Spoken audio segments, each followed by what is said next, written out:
Good evening. You're watching Away with Words, spoken word, open mic, live stream, virtual extravaganza coming to you live on Friday evening, Friday the 6th of November. My name's Jim Higo. We've got an absolutely cracking night lined up for you tonight. Some unbelievably talented performers. It's going to be absolutely cracking all the way through. So we're gonna banish the lockdown blues. We're going to create our own immunity to the pandemic. Let's just enjoy ourselves. Grab a beer, glass of wine, cup of tea, do whatever you want to do. Spread the word, reshare the link, get as many people watching as possible, and welcome your first performer of the evening, the wonderful Kenny Cramar.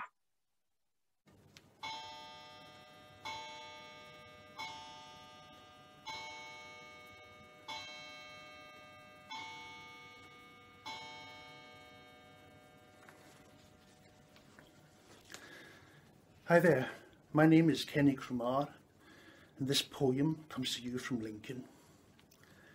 There are 7 days in a week, and this poem is for each one of these days. It is a poem of hope written during these troubled times. It is called New Horizons. Can you sense the new horizon as the fog begins to clear? We're leaving the doldrums, said the captain. A new course we will steer. Can you feel the breeze as it fills our mortal sails? Feel the sense of optimism, whatever else prevails. Our ship is full of hope as we sail for unknown seas. There's no need to worry. Please stand at ease. Great stuff. This is Away with Words. Please keep retweeting, resharing the link, get as many people watching as possible. Welcome your next performer, the marvellous Christine Fowler. Hello, I'm Christine Fowler, and today I'm going to read 3 poems for you. This first poem is based on a memory my father shared with me about his experiences during World War II and what happened to someone in his unit. I've relocated it to World War I, and it reflects how the burden of war can be just too much for some soldiers to actually bear. It's called His Fingers Slick with Whale Oil, and it's set in World War I. His fingers, slick with whale oil, working sensitively through his Lee Enfield gun.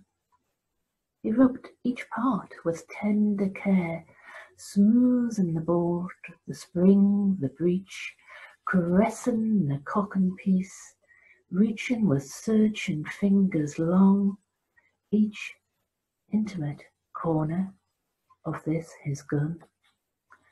At last, with quickening breath, he reached for each bullet one by one, as inside he slipped each deadly shell, then sat, with quivering buttocks taunt. He propped it between his thighs and placed the barrel twixt teeth and gums. The safety catch sighed its release. His fingers tightening, and with a trembling thumb, he squeezed. And so his last breath was done. The next poem brings us up to the current day, and it's basically my opinion of Trump. It's just called Trump. His hair was a lobster pot of his ambitions, false as his plastic talents which shook the world, his self-interest dangerous. His morals frayed lace, his bluster a whirlwind of lies, his soul a Dorian Gray picture, his swagger built from the pain of others, women a footstool for his smirk, his body a repulsive slug, oozing and grasping, sympathy like a Rottweiler on heat, empathy smaller than a gnat, known only for its bite and itch. Trump, a blimp swayed only by the winds of self-promotion and advantage. A presidency built on false news, in her White House of post-truthism, a corruption at the heart of government. A proud boy indeed. This last one is about chronic pain, really, and it's called I Didn't Know I Loved. I didn't know I loved the little things you take for granted. Putting on my coat, reaching out to pick up a cup, sleeping on my side and stretching when I wake, being upright on the stairs, not wincing on every step, carrying my shopping home, knees that work without complaint, not having to ask for help with lots of little tasks. But most of all, I miss the energy I once had that's been eaten up by pain. Thank you. Great stuff. This is a Way with Words spoken word open mic live stream virtual extravaganza. And your next performer is the wonderful Terry Cochran. Hi, my name is Terry Cochran and this is Sonnet 2020. I don't know if I'm depressed or suppressed, if this is a threat I haven't yet met, or if it's been created as stated, figures from Whitehall in truth a shortfall, manipulated this year to encheer, to believe yet refuse to conceive a monstrous plan of sins against man. My instinct suspects what my mind can't accept, my fight or flight now in top gear from fear, while you, I, trapped in a home no right to roam, disavowed of personal views on news, beaten, defeated, completely depleted.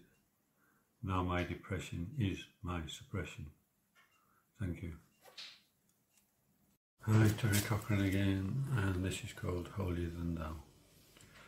I have no right to tell you you can't kill, as I sit and watch the evening news and eat and drink my fill. It's hard to hide hypocrisy as a drone takes someone's life, watched by me and millions more on a gadget made from strife.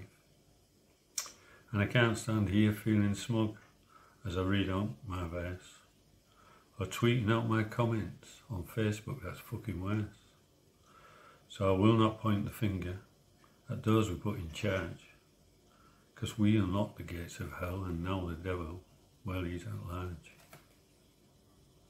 Excellent, great stuff. Okay, please keep retweeting, resharing the link, get as many people watching as possible, and welcome your next performer, the brilliant Mark Rogers. So listen, he said, listen to the silence. And we did, because he said so. And we listened to the silence, because silence is not golden. Silence is blinding white. Silent as snow, says he, the sheer deafening silence of new fallen snow. And our ears pricked, yearning to hear the silence. Nothing stirred, nothing disturbed the silence. It was a silent night. The sound of silence crept round, lapped at our heels, ankles and boots, enveloped us few. The still shock of silence, the horror of silence. Silence, like a cancer stick, glows. Such a powerful scream. See, said he, all of a hush, yet harshly breaking the silence. Ain't nothing as powerful, silent to the bone, edge of grave silence. And we shivered with silence. How it gripped us, admonished, shattered our woeful understanding. We hurtle through, like some buck hare, scattering that way, scattering this way. We barely take the time to listen, truly hear, dwell on words. What's that you say? and we shake ourselves down. We're naked in the silence, without form, stupefied, dumb. He stoops, beats a fist against the frosted ground, like a heartbeat. Ba-dump, ba-dump, ba-dump. Nothing but that rhythm breaking against the silent sky. Oh, the rest is silence. Great stuff. This is A Way with Words, spoken word on a Friday evening. Let's get as many people watching as possible, so please keep retweeting the link and welcome your next performer, the brilliant Charlotte Oliver. Hi, I've got one new poem that I'd like to read for you tonight. It's called 2020 is a Crust. 2020 is a crust that has formed over me and muffles my mind in a foggy shroud of rising numbers, numbed by tepid tea and wine poured thick against injustice and meagre human contact. I long to share a silence uncushioned by a squinting screen, to slough this shushed skin of semi-sleep and pierce my body into freezing water fresh with glass-sharp thoughts and words that dart around like silver moonlit fish. Thank you. You're watching A Way with Words, spoken word open mic live stream virtual extravaganza. Please enjoy your next performer, who is the brilliant Mick Pettinger. This one's called Warmth. It starts with frustration. The wind always blowing out my lighter. Click. Fuck. Click. Fuck's sake. And then whee! There it goes. Deodorant explodes. And oh wow, look at my new blowtorch. It's all gone up. Too hot to get near, but you need to, or that wood's gonna fall. Get a bit too close and singe your face hair. Then as daylight fades, we're graced by some kind of magic. Stars lift up from the tallest reaches, spinning upwards like real life fairy dust. And who needs to think happy thoughts? In this moment, vision is no longer taken for granted. Crackling sounds of ultimate relaxation stand out amongst the unnatural traffic noise of modern life, as if the world might cease for the combustion of wood and cardboard. Old bank statements you didn't want to see in the first place, junk mail rammed through your door, choking your letterbox. All gone. Let this metal bin can breathe out all the stress in the world, turn mountains of shit back to dust and minuscule atoms. The thing that saved our species is still something we can appreciate, the dancing of light entertaining us with warmth, a warmth we all need sometimes. And this next one is a timeless vicinity. One place very familiar is timeless. I'd stand or sit there and look across the fields up at the sky, a place my friend might be. Back when the houses weren't there across the dyke, existence not slightly in linear time, I can see where we played football with all the other kids in the village. A juncture in vision where we built dens or made slapdab under the swings. Their form is a simple, extremely accurate and functional set of objects, inanimate material yet meaningful beyond measure.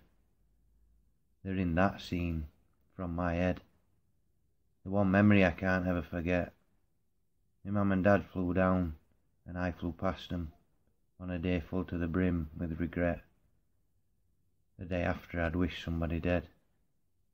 It's the perch I stand on when I'm smoking a cig now, where I always look up at the clouds and the stars, where the world is sensually deprivating, void of movement and without sound. Is it even a comfort, or just a vicinity I naturally become grounded in?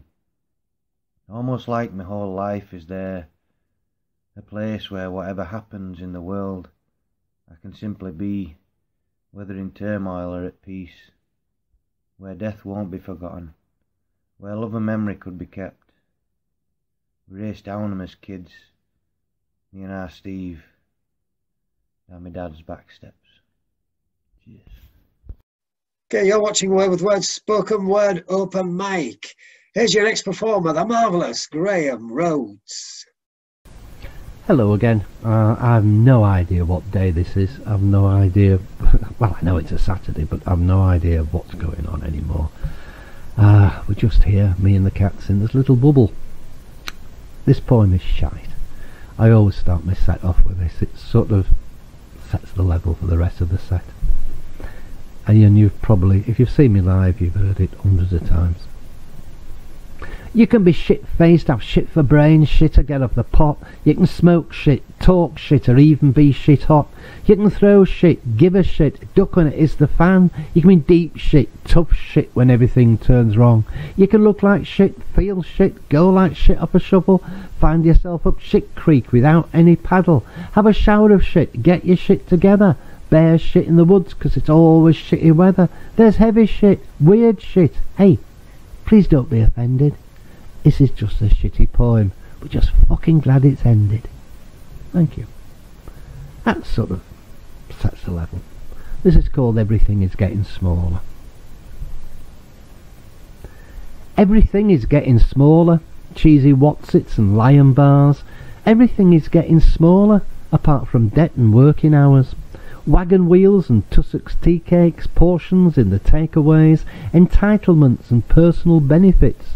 Just blink once and they're gone away. Snickers bars were a damn sight bigger when they were called marathons. Gummy bears and jelly babies. One quick suck and then they're gone. Everything is going up and bugger all is coming down. Despite the force of gravity, British bound has hit the ground. Everything is getting smaller. We seem to suffer it together. Everything is getting smaller. Especially mine in this cold weather. Thank you. Leave it with this one. This is called Politicians. Give them an inch or give them a mile, they take it away with a wink and a smile. Take it or leave it, it's not up to you. We're the cage, not the keepers in this human zoo. Put it down sideways, put it down straight. Set out your own future, don't leave it to fate. Don't settle for less, hold out for some more. Don't let your dreams be nailed to the floor. You offer a smile, you're dealing good grace. The reward's not a handshake, but a slap in the face. Time to rise and be counted, make your voice heard. Don't be downtrodden, don't be deterred. Don't be defeated, don't give up the fight. And don't let Westminster blame us for the shite. Thank you. See you soon. Toodle-pip. Great stuff. This is a Word with Words, spoken word open mic live stream, virtual extravaganza. Your next performer is the wonderful Hannah Hodson. Transformation. I am healing, taking steps forward and back, left and right. Growing up and fucking men who have the audacity to ask me to meet their needs while they have zero capacity to meet mine. But healing is releasing resentment. It's me who enables them to cross that line. So I let myself fuck up and grow up. We're all just doing our best, and in fairness, we're all only human, just doing our best from our own unique awareness.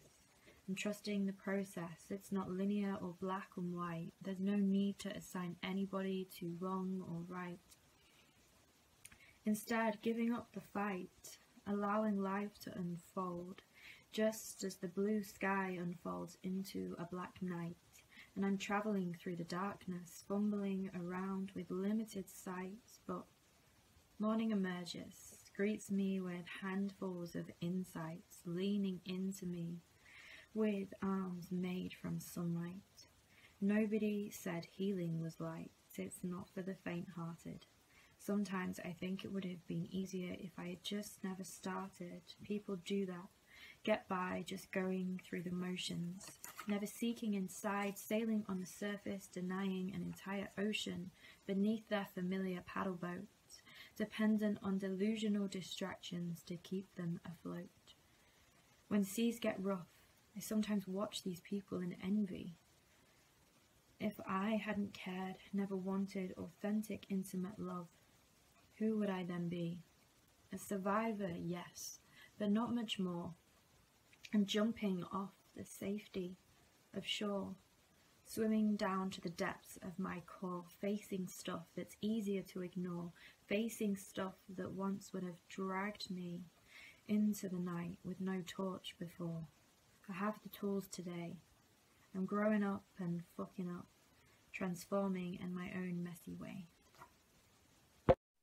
Brilliant. You're watching Away with Words, spoken word open mic, live stream virtual extravaganza. Keep sharing the link, keep retweeting, and welcome your next performer, the brilliant Dave Cook. Hello, Away with Words Hull. I'm here on location in sunny Hornsey. Not to do with the poems, but I've got two anyway. First one, it's called It's Only Flu. It's only flu, the folk did say, from a faraway place in China.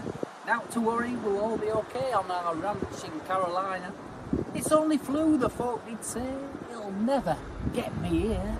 I'll carry on, have fun and play, meet me mates in a pub for a beer. It's only flu, the folk did say, as the numbers started to rise. Governments espouse crass cliches, containment being the prize. It's only flu, the folk did say, as countries started lockdown. Don't worry, it'll be over by May, we'll be back in the Rose and Crown. It's only flu, the folk did say, besides we have test and trace.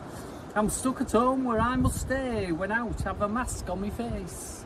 It's only flu, the folk did say, as businesses started to crash. Lack of PPE created dismay, and we stopped paying for things in cash. It's only flu, the folk did say, as thousands started to die, mainly affecting the old and grey with questions of why, oh why. It's only flu, the folk did say, we'll be okay when we have a vaccine. I'm sure there's going to be no delay as science and medicine intervene. It's only flu, the folk did say, beginning now to clearly doubt. It may be bloody here to stay, now the second wave has shown its clout. Thanks a lot. And my second one is called Masks. A matching handbag and a pair of heels. Ladies glamoured for 2-for-1 deals. Nails manicured, coloured and polished. This fashion fantasy has now been demolished. The reason being, you all may ask, well, it's clearly all about the mask. Surgical, scruffy and shades of blue. Tiger prints, polka dots, funny fantasy faces too. We have to wear them when we go out. No point puckering up a sexy trout. Or trout pout even. It's now our means of expression, far more difficult to leave a positive impression. The masks look like being here to stay. We'll still dream of freedom again someday. But in the meantime, I have just one task. Find myself a festive Christmas mask. Thanks a lot. Have a good rest of the evening. See you later. Bye now.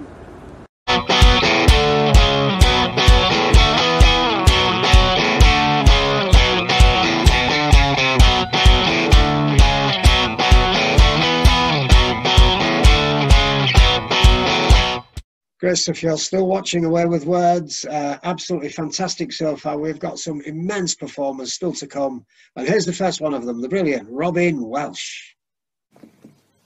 Good evening. Away with Words. What a pleasure it is to be here. Love doing this evening. It's been a while. Anyway, I'm going to do 3 for you. Hope you enjoy them.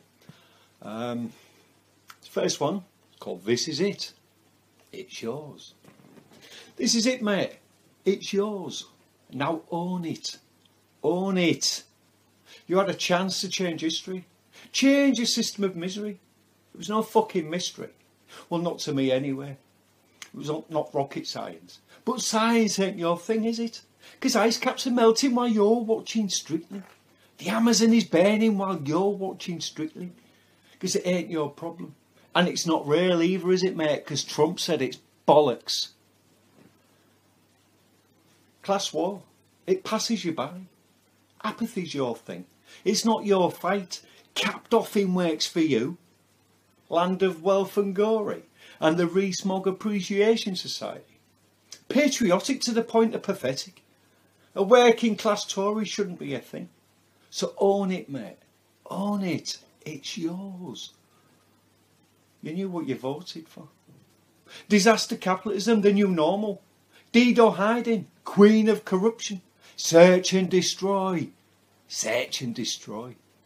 While the vultures await to chew on your entrails. Yeah, taxes, taxes and taxes. But you knew what you voted for, didn't you? It's yours, mate. Own it. Own it. Brexit in a bottle. Buckfast in 2020.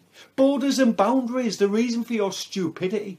Send them all back. Send them all back. And left to fill their roles. And knuckle draggers. With no skills or basic ability. Diversity is your new show of horror. Hammer house of language and colour. Scared of a little culture while eating your kebab. Your kebab of culture. Yeah. This is it, mate. Own it. Own it. It's yours. Thank you. Hope you enjoyed that one. It's a fairly new one, as you could imagine. Well, anyway, I'm going to rush into the next one. This one's a bit of alliteration on the word Boris. Hope you enjoy it. It's not easy to do, by the way. Anyway, game on. A barely barrel of ballistic bigotry, babble, baffle and belittle. A bell end of a bogus Bullingdon boss, brash, bustle and brittle. Beef-witted, barmy, bumbling beak, breaker of Brussels and bridges. A bumper bravado for the bumptious bastard, boisterous buffoonery and blissful blushes. A beastly bunion of a bombastic breed. Bankers, busker, burden beneath. Bob, bouncy, bulky and bawdy. Bullshit benevolence, beggars belief. Blatant boaster of black balanced bureaucracy. Bizarre blonde bully and ballbag. Bladder and bowel barrage from a beige bared brain. Blunder, bluff, blare and blag. Blinded by the bovine bouncer. Blinker, blameless, belligerent benefactor. Binding buttress bemuses the bystander. Beware the berserk behind the below. Beak blue-blooded British boar. Bite and ball the ballot box. Bamboozle Boris, bias blunt. Breaking back the building blocks. Thank you. Yeah, that was a bit of fun. Not easy to do, a bit of fun. Right, this last one. It's a bit different for me. I hope you enjoy it. It's called Is It a Dream? Torturous rhythm with random beats of hope. Uncontrollable expectation of want or will. A tangled thread inside an infinite realm with intricate knots. They combine and create thoughts of worlds and ways, hells and endless possibilities. A head full of wild imagery, visions from within. Self-worth broken down in pity and dread. Wishes, needs fulfilled or failed. A pulse of life swirling around and around, unknown, unseen, untouched by all but one, from where the soul dwells. Is it a dream?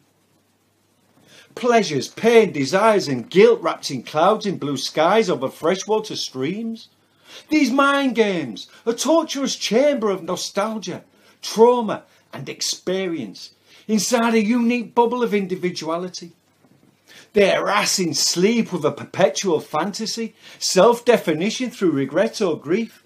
They annoy with a chronic lust unfulfilled or a weight of obligation which dictates. Like a rush of smack through a vein or a bullet to the leg you toss and turn with unwanted persecution. Unaware from without of mental torment or painless joy. Is it a dream? Right, that's me. That's my 5 minutes up. I hope you enjoyed it. Hope to see you again soon. Enjoy your evening. Bye-bye. Okay, this is A Way with Words, spoken word, coming to you live on Friday the 6th of November. Please welcome your next guest, the marvellous Mick Jenkinson. Good evening, Mick Jenkinson. 3 poems. What will the rain bring down? I wish the rain would wash away the edifice of opaque air, preventing me from touching you in any but the most cursory manner. Kisses should be more than wishes, the touch of a hand more than a wave across the span of this canyon made barren, parched, impassable. And words, what will the rain bring down? but language we've too long lost to wail at what the weather brings in delicious, crude and fleshy tongues. Mad thunder, throw us out and down, way down, until all that remains is us left clinging to a rock and reaching for each other's grasp. And this is called Robin. Among the symphony of the unknown, I'm pulled up short by the high jazz, scat and slur, the robin's call improvised on a theme of conceit, having made the feeders all its own. The long-tailed tits had all been shooed away, who'd fussed around the fat balls all the day. Seen off the gathered greenfinch family who'd plied the apple tree for food and play. The clear sharp ring, the short, tracking the long, the robin soon reverts to wistful airs, characteristic melancholy mood, the rich inspired glissando of its song. And this is called 6 Feet of Earth. I'm looking out over the water at the ripples raised up by the wind. We try to impose some sense of order while nature remains undisciplined. But you find yourself questioning. It's only natural, I suppose, when seasons turn with no lesson learned, a sense of something drawn to a close. It's hard to take the measure of what a single person's worth till you're shrouding the treasure under 6 feet of earth. I'm not being unduly fatalistic. It's a symptom of the times that we live. I'm not nearly ready to surrender yet. I'm sure I've still got more to give. But if I could cross over the water, take a ferry to the other side, would I be any further toward her, the woman I dreamed would be my bride?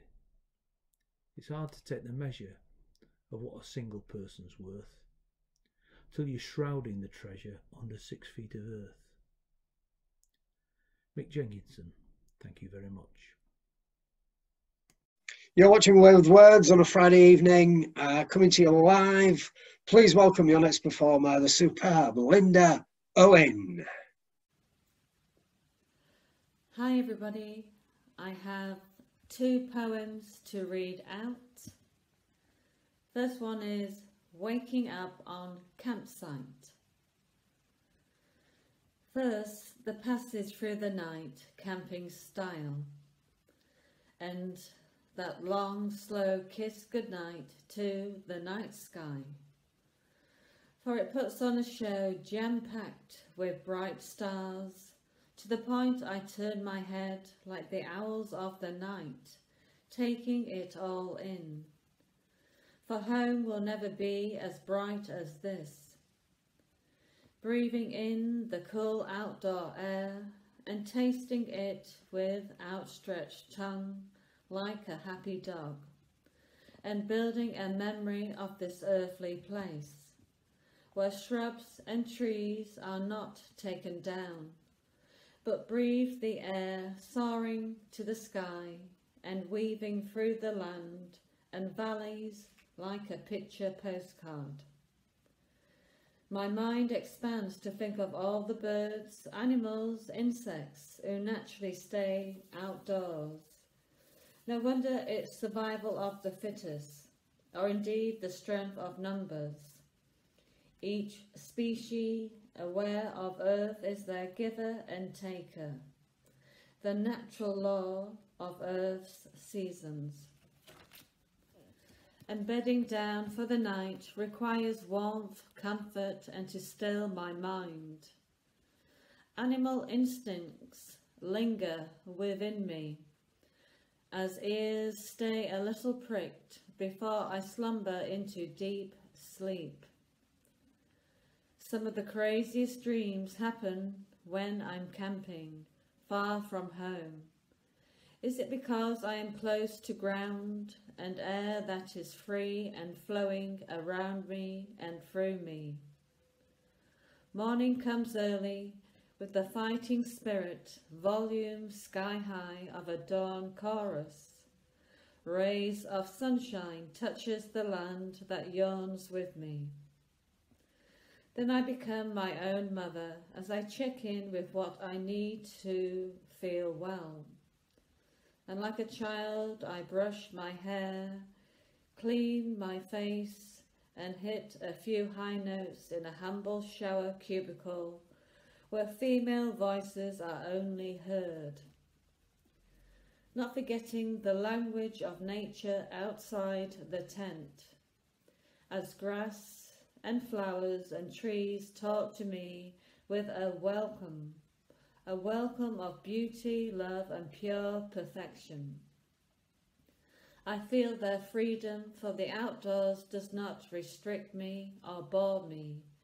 It must be my inner child out to play. The beginning of this day, now on campsite, smiles and silent laughs, observing outdoor breakfasts where men toss their food through flames of fire, and like an arrow the juices hit my tummy with a rumble that seduced my nose. A touch of yin and yang, of cool fresh air and hot full-flavoured foods create a balance in the body and mind. A 4 days walk about and my legs on autopilot, marching wherever my mind decides. All senses kick in as I navigate this large playground of adventures and stories to take home. Perhaps a jar of local honey, farm fresh eggs that locals present at their gates, their homes and their way of life. Thank you.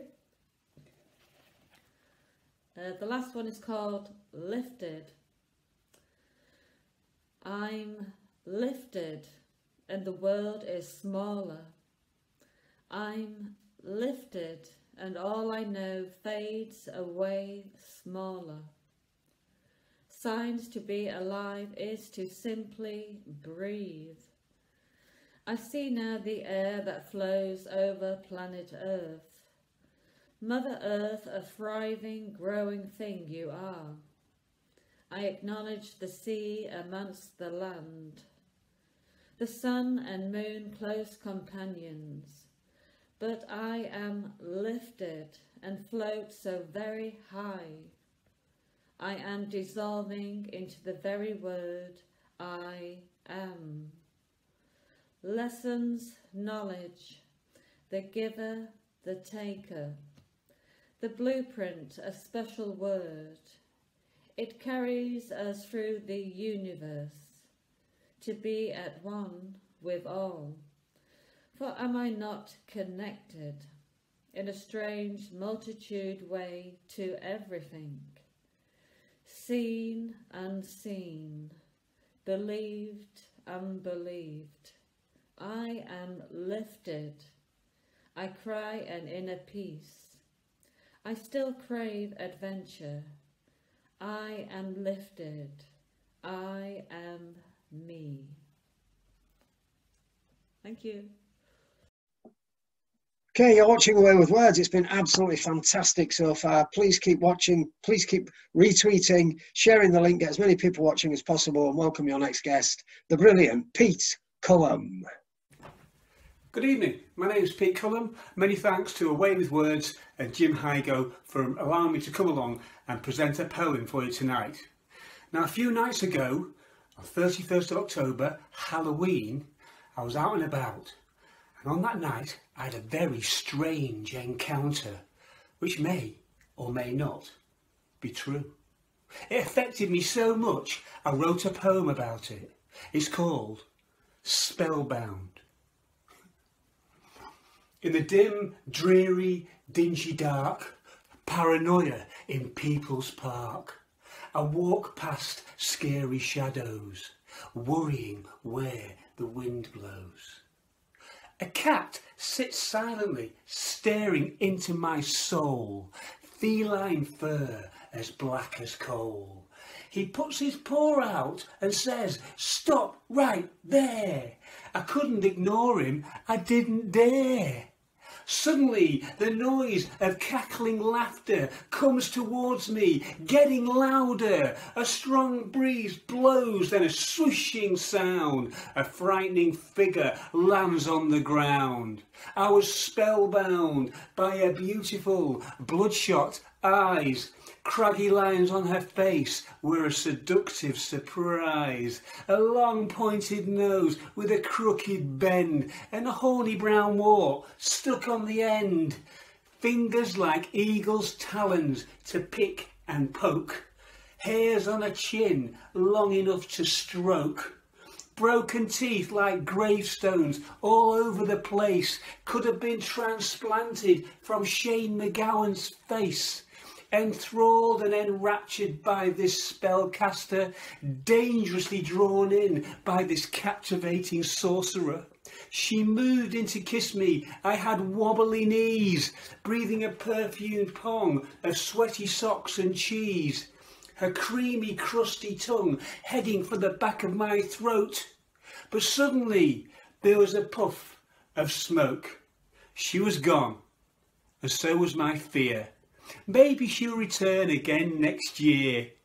I need to go home, but before I go to bed, I'll stick a candle inside a big pumpkin head, give some treats to the children as they help me believe in the wonderful magic of haunted Hallows Eve.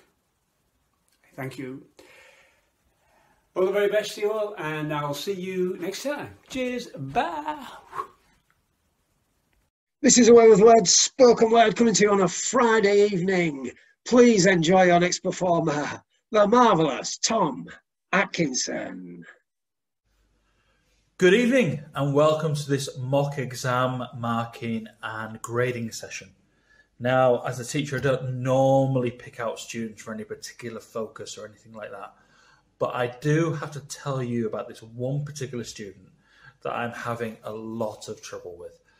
He's called Gavin, and when he speaks, he tends to speak in a language that I've come to know as bollocks.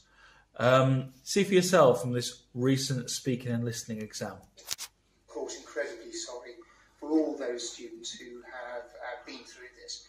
When we came up with the system, which was broadly supported across the spectrum of calculated grades, what we were doing is to ensure that we have the fairest possible system, making sure that we look after the interests of all students. But when it became apparent that there were unfairnesses within the system, it's the right thing to act. There's more. As you can see, he's a total bell end. It's the same when he comes to his written work. He doesn't really answer any questions. So I'm not sure how I can grade his most recent work, which he's been studying Macbeth. So he was asked, I've got his work in front of me. He was asked this question: how does Shakespeare present Lady Macbeth as a powerful woman? It's a simple enough question. Here's Mr. Williamson's response. Well, I think the question you're actually asking is, how is Lady Macbeth coping being a stay-at-home wife? And I can conclude that this is because she was algorithmed with her exam results, and this means that she didn't want to get a job that was beyond her own means. I spoke to Boris at great length recently about the said subject, but he obviously knows a lot about keeping women quiet, and he said, stay at home, don't go to work, but get public transport to tier 3, make sure you get off at that stop, and then shield. But to answer your original question, I think Shakespeare was trying to tell us that Lady Macbeth was such a powerful woman, and therefore she doesn't require or qualify for any free school meal vouchers. I hope this answers your question, and I'd just like to conclude by saying that if there is anyone out there who can do my job for me, that would be great. Currently, we have a 100-year-old man who is funding the NHS by walking about and not dying, and then there's a Premier League footballer who I think is giving poor kids apples or something, and yet there's no one helping me. So maybe, teacher, that's me. Maybe, teacher, you could have a word with this Shakespeare fellow and see if he's free to lend a hand. Yours sincerely, Gavin Williamson, Esquire. It's a strange ending, considering, that it's not a letter. It's not specified in the question that it's a letter. Just bizarre. But after careful consideration, I'm going to actually use the old grading system. Sorry, Michael Gove. The old grading system with letters and not numbers, and grade him as a D, which is D for Dick, D for Dunce, and D for Dick Womble.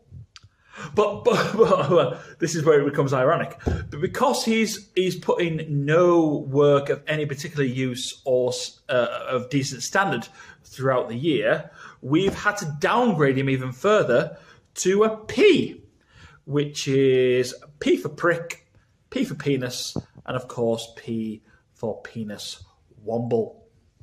So that concludes tonight's grading and marking session.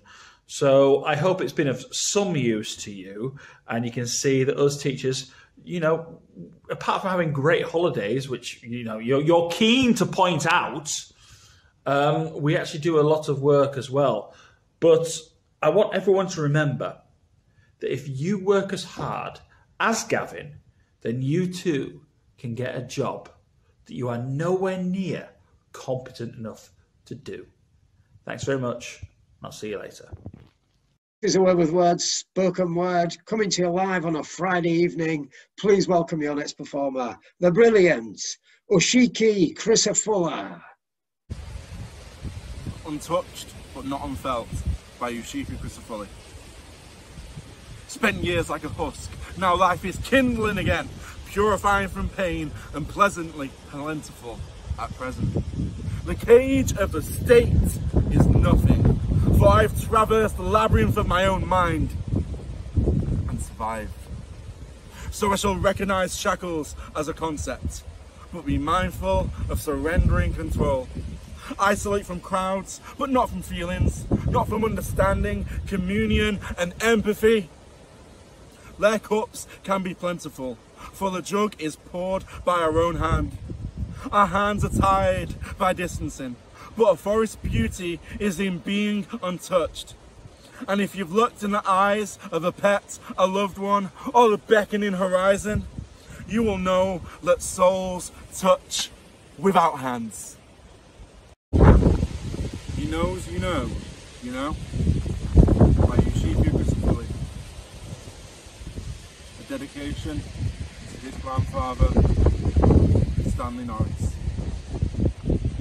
I remember when he couldn't remember who he was. A fantastic man whose playful spirit remained as his mind departed.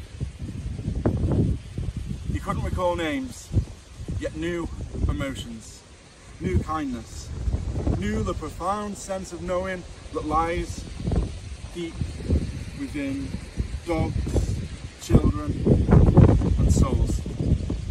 She asked him if he was alright and said, I'm always alright. I've got you. He asked her to make me a groom, told me a nice young man, sweeter to a stranger than many are to friends. He told me that we'd meet again, and we did. One last time. You're watching A Way with Words, spoken word on a Friday evening. Please welcome your next performer, the absolutely brilliant Shruti Shukla. Hi everyone. First of all, thank you so much to A Way with Words for organising this live stream, and I'm so excited to be a part of this, and I'm happy that this is happening during such a tragic, uncertain kind of time. And to fit in with the theme of the night, I recently wrote a poem. It's kind of raw, it's very fresh, so sorry about that. And it's called Saudade, which is a Brazilian Portuguese word which means longing for a longing. And here it goes. As the wistful winter passes me by in tiny sunken steps, tired deep footsteps shoveled from the earth every other morning. As dewy tears stain my window pane, I can hear the screams of winter pleading for a steaming cup of tea. unheard by the populace across the west, busy trimming green shadows of lives lost in axe-yielding arms. An old man comes in a buggy, they say, ready to serve up eggnog and bring them a happy, merry cheer. Oh, but whoever thinks of poor winter?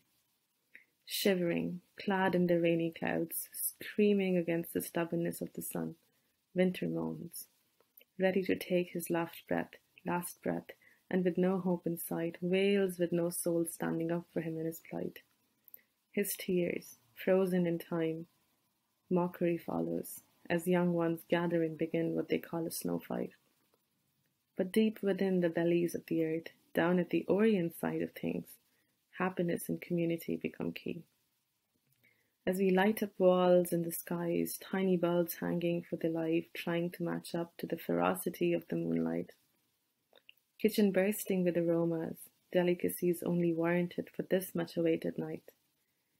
A resounding memory remains forever knocking at the emptied out skulls of a being, left out to wander in dark alleyways, hoping to be led home, with light shining from familiar Diwali decorations and deafening fireworks, livid against the wailing cows.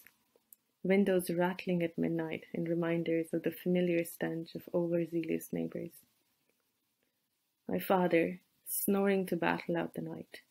The child's mind captivated by the leftover fireworks, ready to erupt into rainbow-coloured dreams, bursting with a joy that will only last for a single moment, like a bullet hitting a head, a light spark and a cacophony of light, fright and sound. In all of the chaos and the catastrophe it brings, we call it a festival. Winter, snuggling up against the minuscule flames of warmth and farcical harmony, moans in peace, only to be startled by the reach of the fireworks. A flame almost lights up his bare bottoms as he lets out a horrid scream, sending the rocket back. He aims for the house, which refuses to invest in a heating appliance. Putting on his cloudy slippers, he decides to put on a dance. As his darling victory dance begins, the much-feared new generation firecracker, with 10 times more propensity than the tiny rocket, shoots up into the blankets of the sky. A huge roar of music blasting from his iPod goes up his bottom and flings him into the abyss of the unknown. The child shrieks with joy, rejoicing in his conquering of the skies. Winter slowly retreats, longing for the sun to rise. Miles away in the Irish landscape, the wistful winter passes me by in tiny sunken steps. As my tears stain the yellow pages of my vintage notebook, watching the tree lit up with memories of an unknown family's past, I sit as a ghost, unable to reach the wells of my being, longing for a longing which seems out of bounds, to see a sky shining with 1,000 stars, my father in the kitchen feeding me with his deep-seated hands, huddling up together for an annual portrait. I have been missing from the portrait for quite some time. Don't wish to be captured in the shadow of lights not erupting from the walls of my home. The absence, habitual in its persistence, tears away at the idea of home, forcing you to search longing in unfamiliar lights and making it home. Longing disappears as memories dissipate, as I sit here, pleading for some moments where I hold my being, forever trapped in my room, miles away. Longing for longing remains, lighting up my being with forgotten fireworks. Thank you so much again.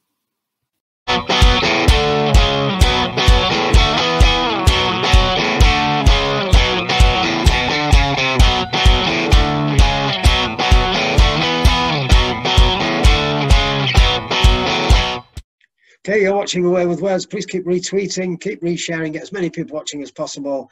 Welcome your next performer, the brilliant Lee Crossland. Hello, words. Hope you're all well. 3 new poems again for you tonight. A couple of Halloween ones, so I'll jump straight in with the first one, which is called Horror. What goes bump in the night? What hackles your hairs? What gooses your bump, giving you a frightful fright? The fullest of maudlin moon, apocalyptic shimmer, shine. Here's highlighting the room, a beacon of impending doom. Soon Something stalking, swooping, stealthily soaring, snatches scaring your sanity, stopping its serene snoring. Zeds become sweated beads, a pulse and exploding heart, rattling ribs in constraining cage. Puerile pictures feed the brain, eyes unblinking refuse to shut. Rolling pupils perpetually pause, veins bulge as red as roses, no safety signs, just cataclysmic causes. Thoughts of tooth and nail, talon and ferocious fang, saliva, poison, drool, dripping, draining, decaying, ice cold, footsteps drop with barbaric bang. Nothing is seen around or here, nothing evident in presence to inflict fantastical thoughts. It's fatally fear. The second one I wrote over Halloween itself, and it is called Zombie. Here he starts shaking, rambling and ambling along, awkwardly, shiftily shuffling, brain and brawn, gauche and gone. Unapologetic and unpoetic, he carries on, saliva spilling, spewing his song, careless, half-head hairless, side-bent beard seen, been, and gone. The same old cloth clothes hang loose, limp, and lost. Once fresh and fashionable, now threadbare and uncrossed. Leering, drooling, approaching, teetering, fooling, encroaching. Repeating, boring, torturing. Fatide phonics faltering. Irritating look, irritating in sound. A monster mash mess. Whose worst is the best? Fungoid feral thoughts, stand your ground.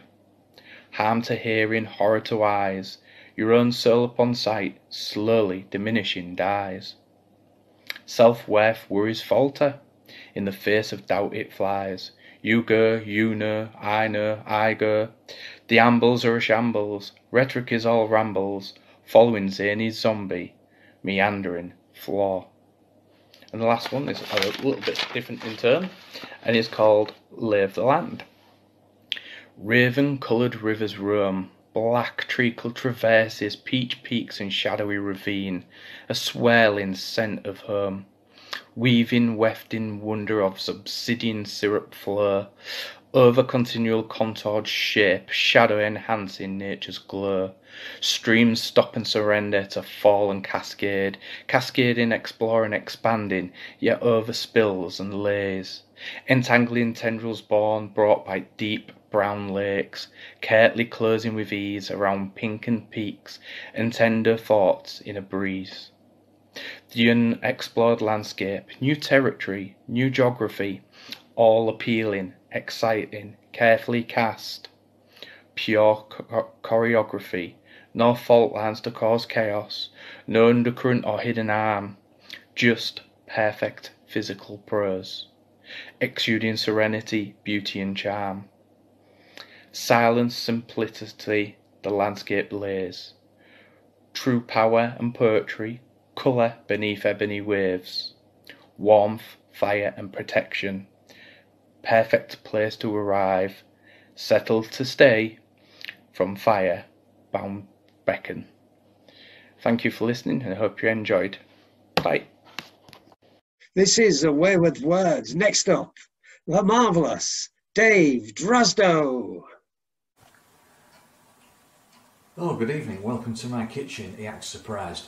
What am I going to do tonight? I'm going to read somebody else's stuff. I always do read other people's stuff because I don't write my own because my head's too fucked up to write my own. Or maybe that's what it should be, to write your own. Maybe that's what you need.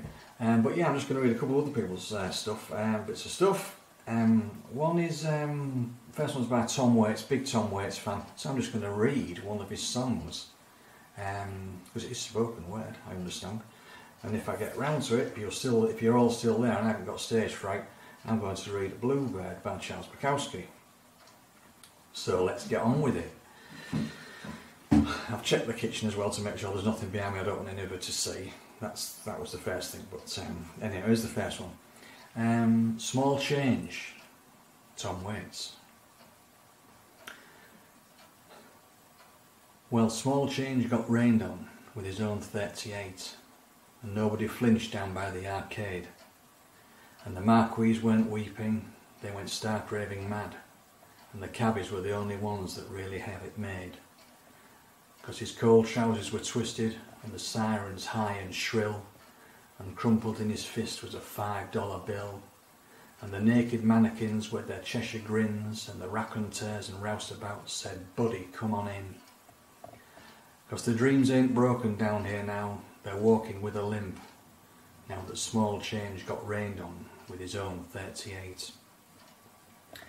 And nobody flinched down by the arcade, and the burglar alarm's been disconnected, and the newsmen start to rattle, and the cops are telling jokes about some whorehouse in Seattle, and the fire hydrants plead the Fifth Amendment, and the furniture's bargains galore, but the blood is by the jukebox on an old linoleum floor.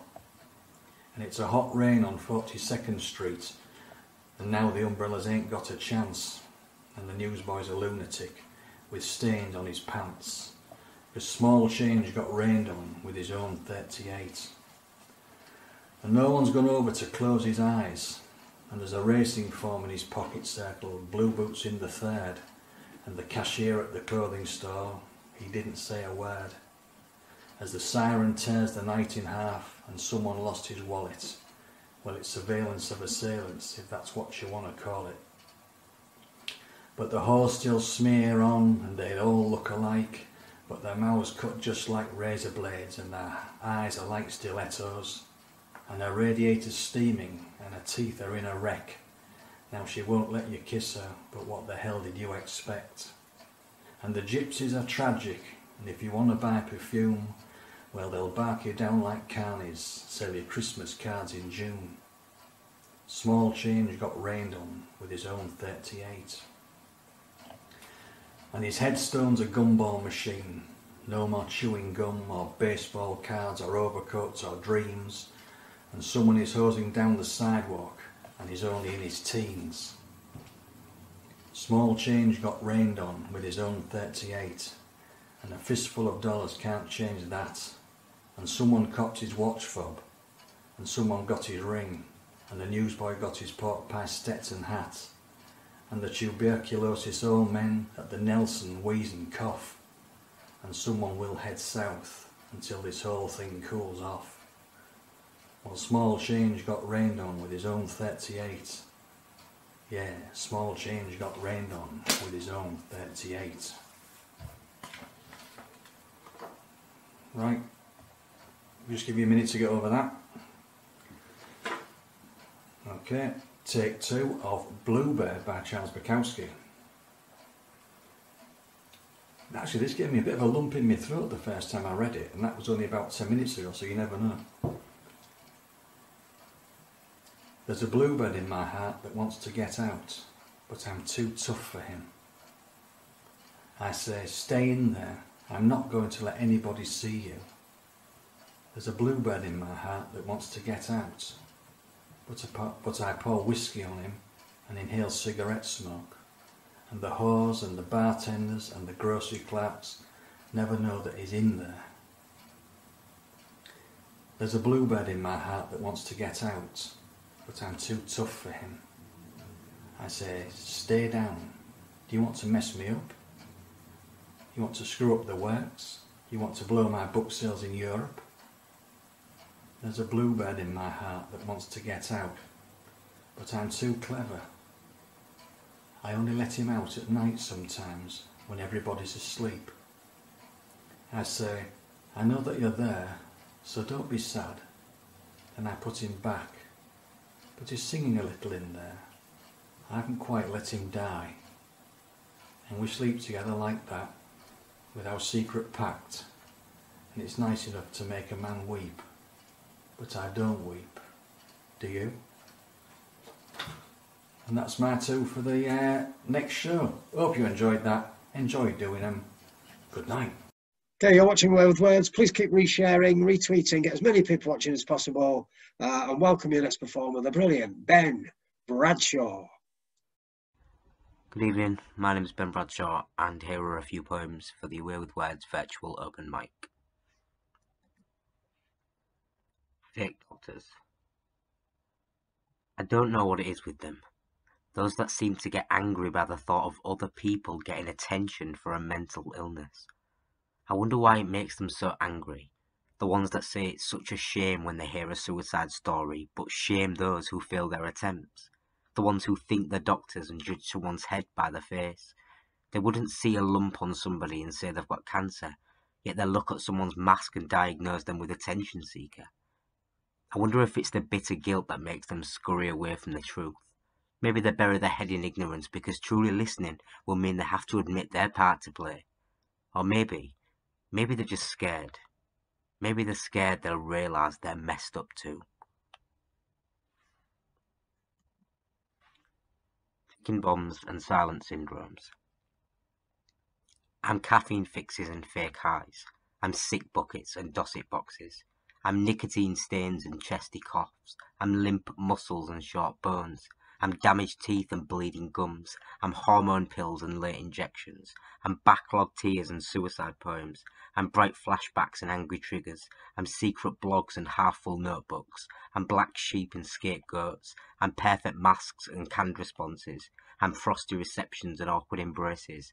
I'm ticking bombs and silent syndromes. I'm foggy nights and panic days. I'm dead brain cells and derailed values. I'm suffocated talents and paranoid frowns. I'm trauma scars and memory seams. I'm pointless words and buried dreams. Who am I?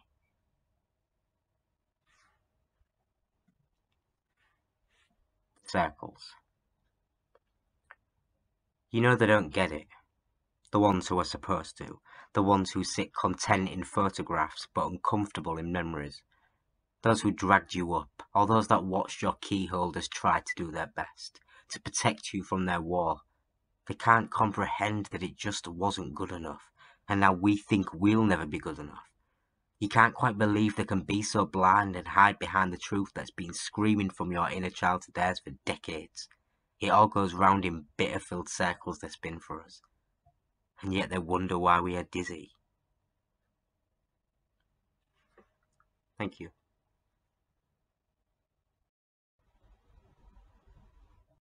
This is A Way with Words.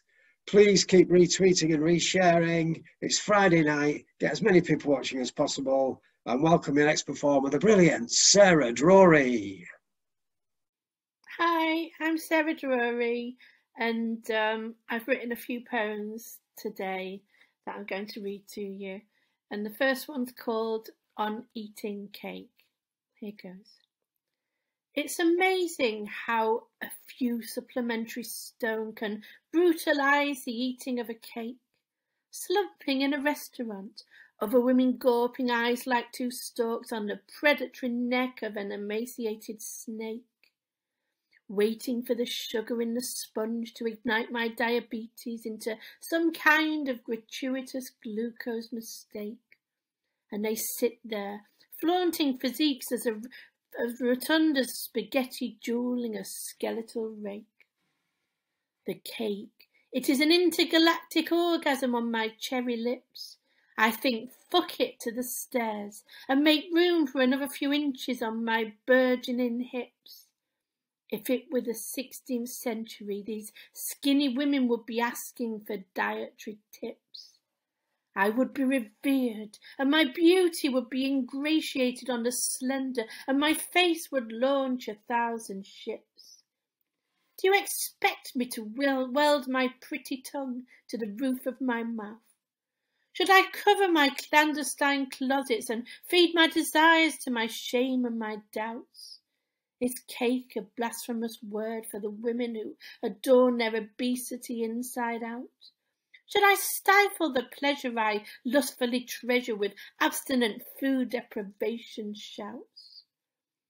I should be sitting in the dark, eating a fluorescent salad. I should be in the park, running like shit and getting my tree-trunk legs hammered. I don't deserve a seat in your prejudiced diner when your judgment stats are blinkered. I check social media and I see all the women that had fallen hook, line and sinker for the beauty ideal, painting themselves into a portrait they think that Instagram would salubriously steal. But it's not how big my underwear is. It's what my fragile ego feels as I bite that piece of Black Forest gateau and head held high and nerves of steel.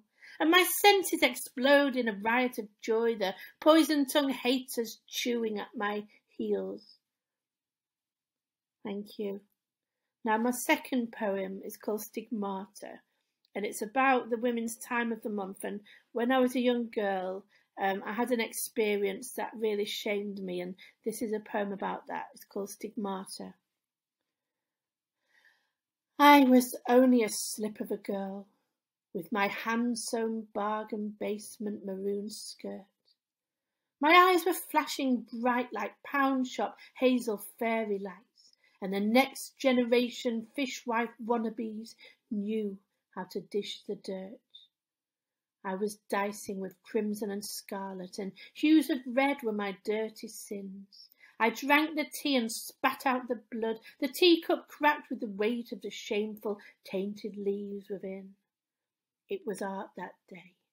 Male teacher, testosterone on display. He didn't know that Auntie Rosie had come out to play. Hand-sewn bargain basement maroon skirt. Dreams that often kissed the muck on the dirt. It hung like a hungry lion around my skeletal body, waiting for Aunt Rosie to surrender and say she was sorry, to show her heightless white flag back in the days when girls were on the rag, and fearing that the boys would call me a dirty slag, I played it steady. Art class, and 1,000 puberty heartbeats thumping en masse. I painfully birthed every second and minute that passed. My flesh was stigmata and my clothes were a looking glass. I woke up in a coma that only screams pass. My uterus had cried in scarlet tears, flowing from stigmata in my eyes and my ears. Childhood was laughing at my womanhood years, and I drowned hopelessly in a womb full of fears.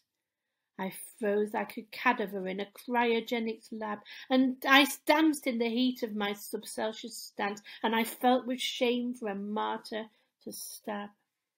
And all the jeering eyes, do I burnish them with the scarlet surprise? Let them touch my stigmata flesh with their cutlass tongues. I didn't want to be a victim, but blood-washed skirts was so much heartless fun.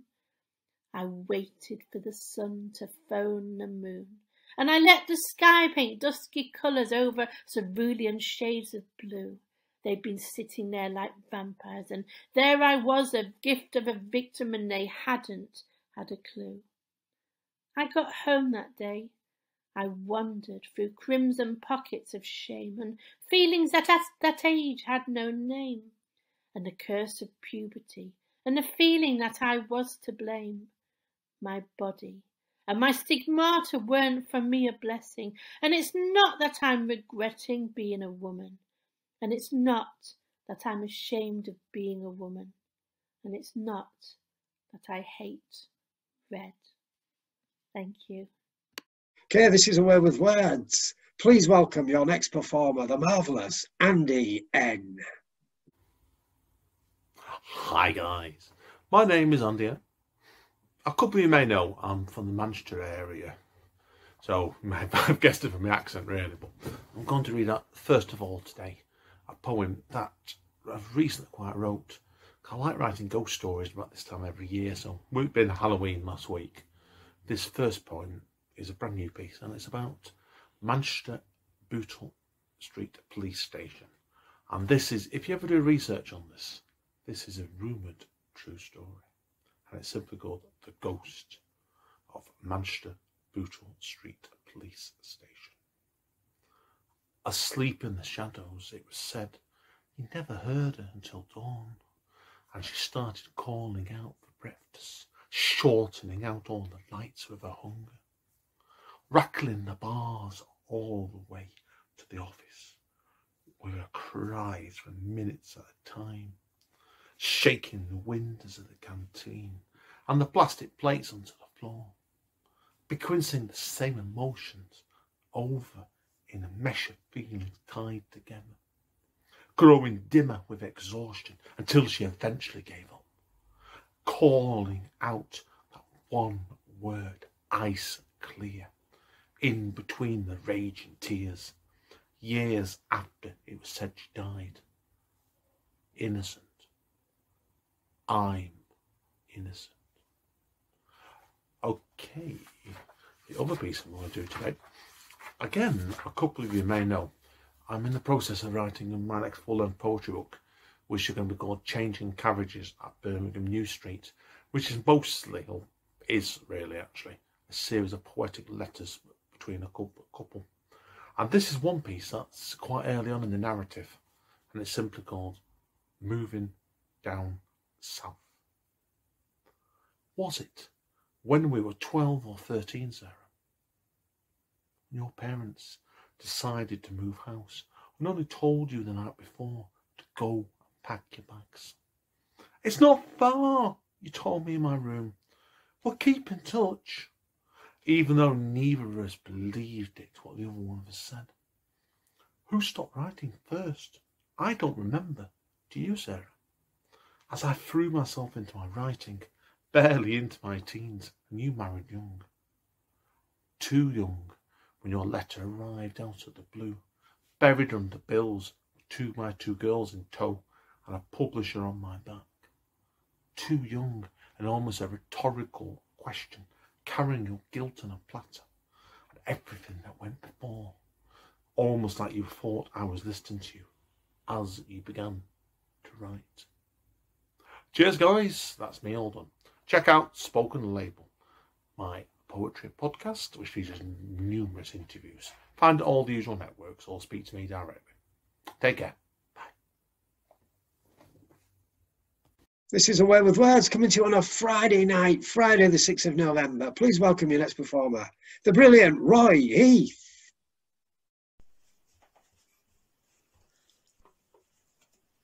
Good evening. I'd like to read a Halloween piece for you tonight. It's a week late, I know. What can you do? Anyway, here we go. Across the sky of midnight gloom they zoomed about on beast and broom, sisters three in all black dresses, tall black hats to cover tresses. Upon this eve of Halloween a scary sight could just be seen, a moonlit glade in blue-green mist, gathered like a lover's tryst. Three witches round the cauldron stood, one was evil, one was good, the other one was seldom seen, for she was somewhere in between. The village folk from round about could all be heard to scream and shout, "Burn her! Burn the evil bitch!" But who could tell which witch was which? The wizened woodland witches whispered wicked waspy spells around the bubbling cauldron midst a host of rancid smells. The evil witch would cast a spell using twig or twitch to make you sore all over or to make you scratch and itch. Or all at once your hair fall out, or make you wail with painful gout. As it approached the witching hour, dogs would howl and milk turn sour, and there inside their tabernacle, witches three were heard to cackle, each with a cat as black as night. 'Twas a truly fearsome sight. So they'd cast a spell at the toll of the bell, but nobody could ever tell by hook of nose or eye that twitch, no one would know which witch was which. Upon their brooms serenely sat the witch's friends, three big black cats, and off they leapt without a sound. The witch's legs they wound around, looking for a froggy treat. Around the wicked witch's feet, a leg or even just a foot, a wing of bat as black as soot. Their eyes were black as blackness, their hair like rotted straw, breath so stale and sour like you've never known before. Each had a mole on chin and nose, and from the middle of each grows a hair so thick and black to see, an ugly thing you would agree. And round about the witch's eyes were yellow crusted mucus styes, skin of green and claw like nails, and sight I'm sure will never fail to scare the children off to bed with ne'er a word need to be said.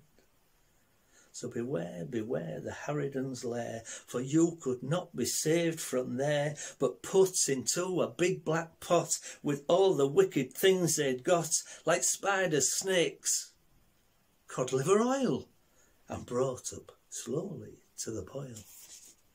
As they worked themselves into a trance, made ghouls arise and skeletons dance, then with a flash, a bang, a biff, baff, buff. Seems evil wasn't strong enough. The evil spell had been reversed. The crones, it seems, had all been cursed. They'd have to stop their wicked habits, as there now stood 3 pink fluffy rabbits. The good witch, she was quite delighted, the in-between one so excited, but angry was the evil witch, 'cause you couldn't tell which witch was which.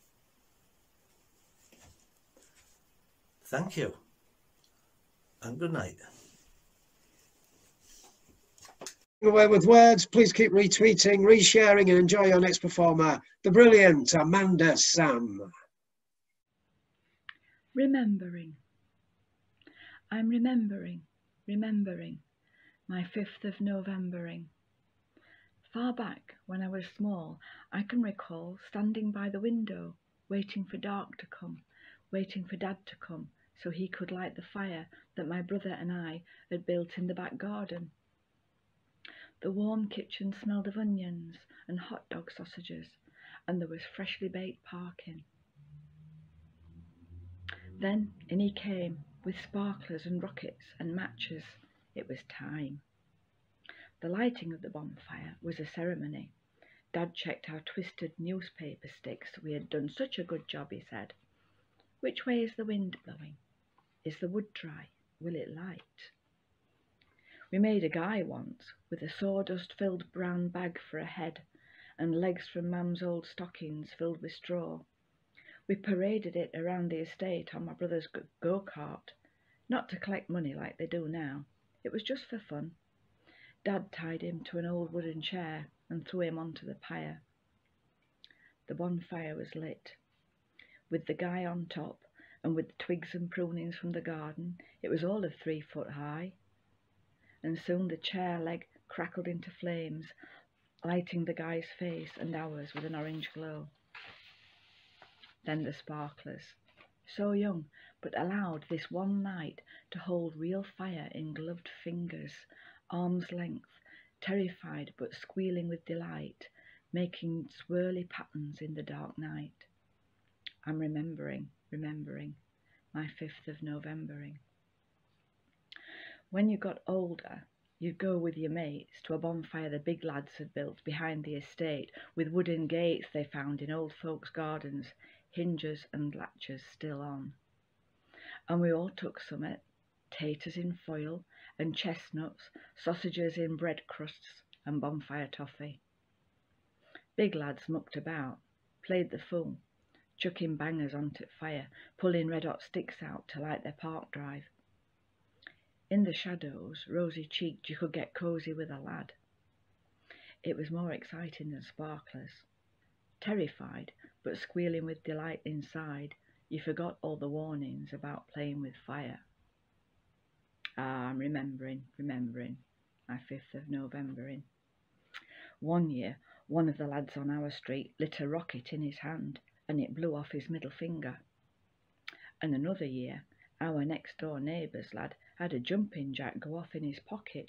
They called him Cracker-Knacker after that. I'm remembering, my 5th of Novembering. Later, it was all community bonfires and fabulous firework displays put on by the council. Mind you, you had to wrap up warm. There was no chance of getting near the fire. You could buy a hot dog and a hot drink, and the onions smelled good, but it wasn't as magical. But I'm remembering, my 5th of Novembering. Now, I'm just part of the grouchy older generation, hating the firework noise outside my dark window, like bloody Beirut, and it's not even November yet. And where did they get the money? That's not even a guy. That's your little brother with a monkey mask on. They ought to stop all this firework nonsense, all that money going up in sparks. Where do their parents think that they are? But every November the 6th, cloud damp and fog dense, I walk in the park to find rocket sticks and sparkler wires as evidence, and I recall being small, and I'm remembering my 5th of Novembering. This is A Way with Words, spoken word, open mic, live stream, virtual extravaganza coming to you live on Friday, November the 6th. Please welcome your next performer, the excellent Finn Hall. Hi, my name's Finn Hall and I have 3 poems for you. First one's called Murdering the Innocents. Caught in the crossfire, where to right don't make a wrong. Is it just for pseudo-religious sake that many die by mistake? A funeral corsage, then a wake? Caught in the crossfire, mainly due to politicians' decisions, men in suits smile in derision, waiting for the bell of division, like a lonely priest in a far-off mission.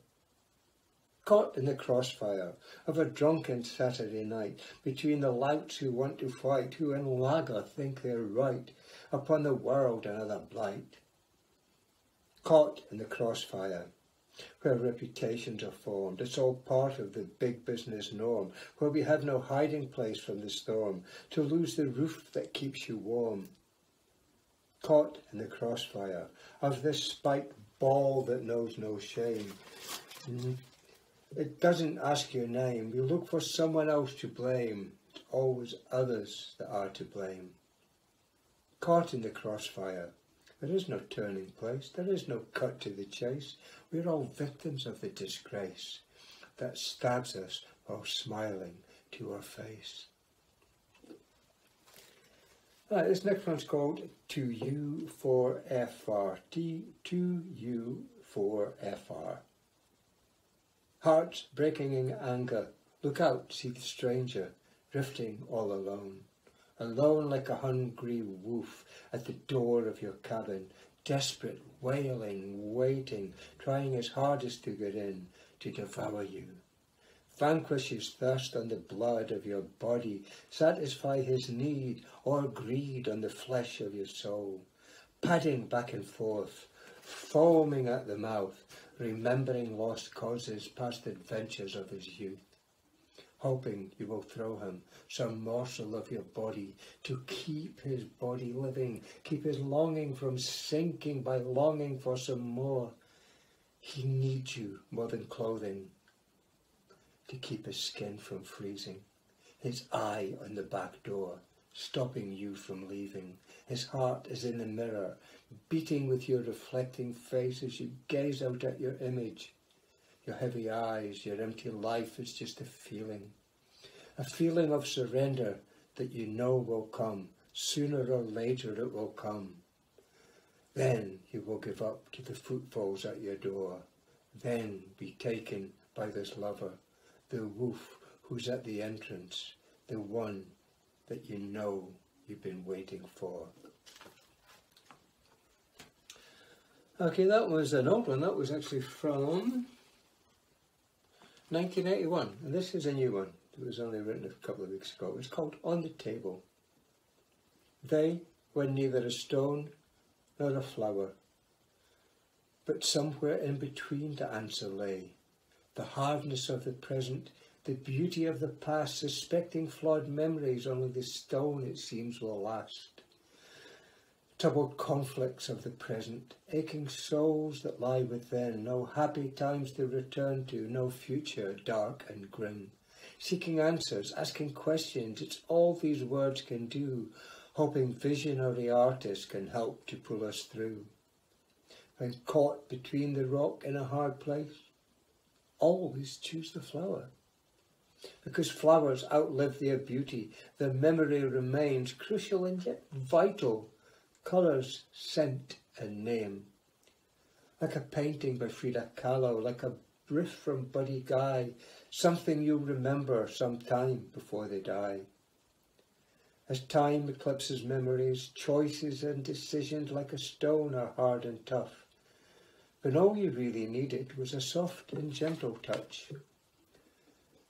And in between was nothing, just an empty space and timed. Decisions left unfinished, watered down like cheap white wine. Regret, not what you have done, only regret the things undone. Because even when it's raining, above it there still is sun. Thank you.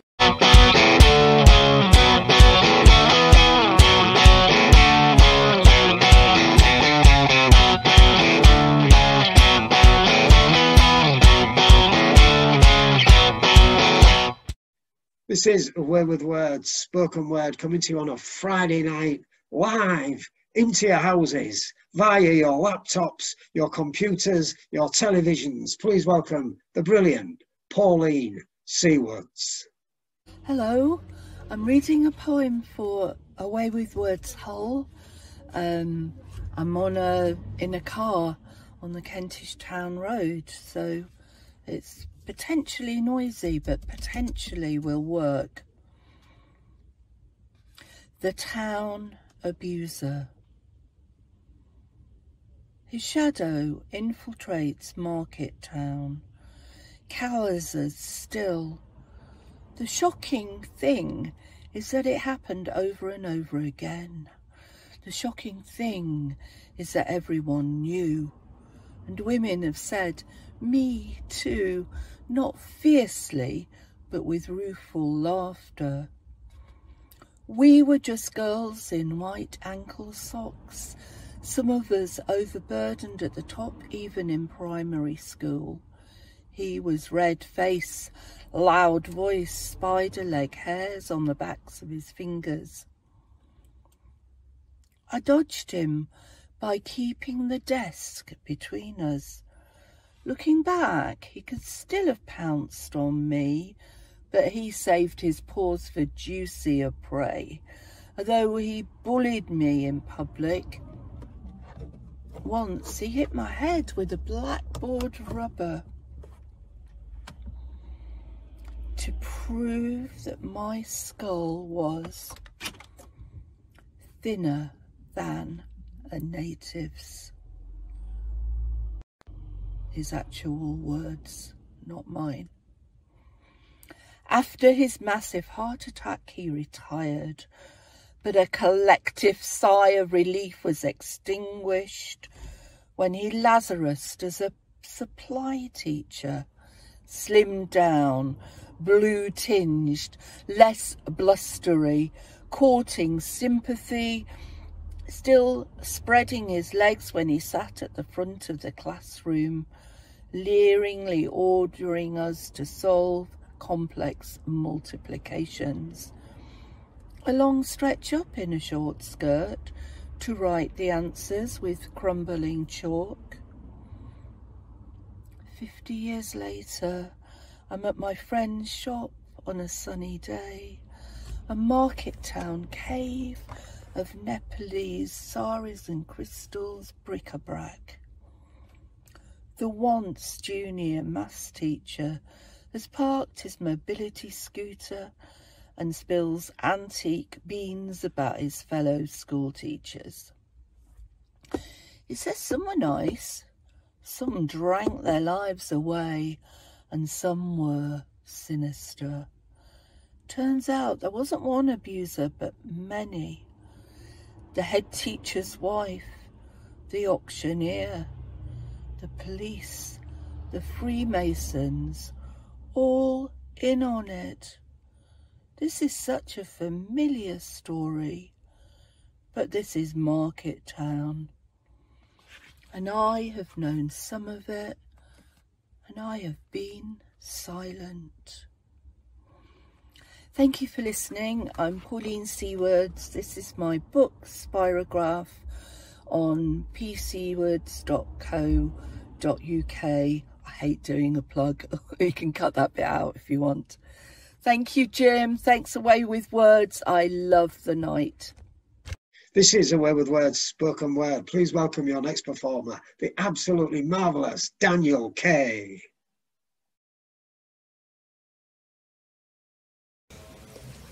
This year is 2020. This year is the year 2020. No flying cars, no living under the sea.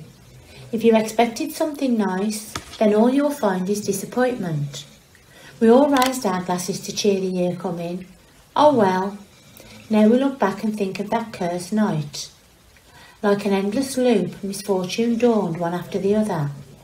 Even before we were able to adapt to the lethal coronavirus, breathed under the cloud of the pandemic, natural disasters occurred. The explosion in Beirut shook the trembling economic crisis, and the wildfires raged to burn what was once alive. The earthquake in Turkey and the Caribbean took many lives. Locust swarm outbreak in East Africa shattered the farmer's spirit. When it looked like it couldn't get any worse, after the killing of George Floyd, social unrest prevailed. It stripped away Kobe Bryant and several other glorious names. Dear 2020, how much more merciless can you get? Last thing we can do is to pray for all of the people we lost on the way. If 10 years ago they had 2020 vision, they must have thought of living till this day. Bless those who served with their lives, though this year is 2020, but it's not over yet. Good things can still happen, said no one. As more in perspective we gain of this year, you must have probably realised by now, this is hell. I'm not going to set back the clock, because who in the world wants another hour of 2020? You're watching Away with Words. Please keep retweeting, resharing, and welcome your next performer, the brilliant Richard Harries. With apologies to Melanie Safka. Change times. Look what they done to our land, Ma. Look what they done to our land. When I was 18, I left school. Homeless, no place to go. No idea if there was any help. I'd never heard of housing benefit. Stayed with a sister for a while. Could not live there forever. A newlywed, with a child, a husband, and a mortgage. Got a local paper. Looked for jobs. There were loads. Things were different in 1970. I saw 8 jobs I could do. Waitering, cleaning, bar work. I had no experience of anything. I made 8 phone calls, got 8 appointments for 8 interviews. One that afternoon. Another worker knew me, vouched for me. When could I start? Anytime. Take your coat off, lad. I was offered all 8 jobs. I chose 2. Could live quite well, got a bedsit, then shared a flat, then had to take care with my money. If I was treated bad at work, not happy, I told them to sod right off, started somewhere else the next Monday. How things change. Look what they done to our land, Ma.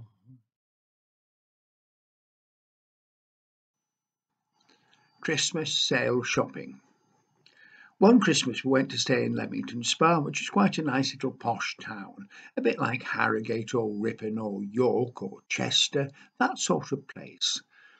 And just before Christmas, a couple of days before, we went into the local Asda and decided to do a bit of last minute shopping. My daughter wandered off to get the essentials, and I thought I'd have a look at the Christmas deckies, and they were reduced. There were some down from $5.99 to 10p, and there were big boxes. There were blue baubles, red baubles, green baubles, and I just thought this would look stunning on a tree, so I actually got 6 boxes and put them in my trolley. I had to wander off and went to the DVD and CD section, which of course I would do.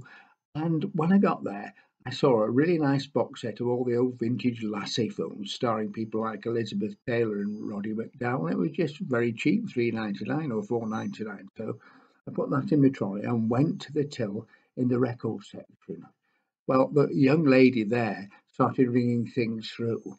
And when she got to the Christmas baubles, some of them came up at 10p, some of them came up at 5.99. She said, these haven't been reduced. And I said, well, that's ridiculous. They're all exactly the same. The colour just differs. Obviously, they're meant to be 10p. She said, well, I'm just a student. I can't reduce them for you. I haven't got, I can't override the till.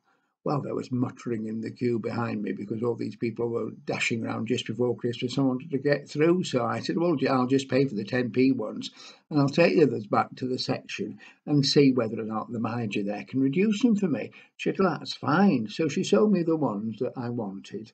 And then I still had 3 boxes that weren't reduced. So back I went and there was a mature guy in a suit. So I said, can you explain to me why these baubles are reduced and the other ones aren't? He said, I can indeed. It's human nature. I said, I beg your pardon. He said, well, the thing is that I had a young male student specifically here just to reduce all these baubles to get them clear because we want to put an electric sale on tomorrow. And we wanted all this stuff, trees and tablecloths and all sorts of things. We just wanted shut of it now. And he started reducing these baubles and 2 women started fighting. They started pushing and shoving and eventually grabbing big boxes of baubles. And they were fighting, punching each other, and they knocked my student to the ground. It wasn't funny. And then they were pulling each other's hair, and there were clumps of hair and blood on the floor. We had to call security. And this wasn't hungry people wanting a joint of beef that had been reduced. This was over Christmas baubles. Well, I couldn't believe it. So I said very sympathetically, oh, that's terrible. Can you reduce these ones? And of course he did, down to 10p, and I went and bought them. Apparently there are women now in Leamington Spa who are barred from going into Asda because of the fighting, having had a punch-up over Christmas baubles.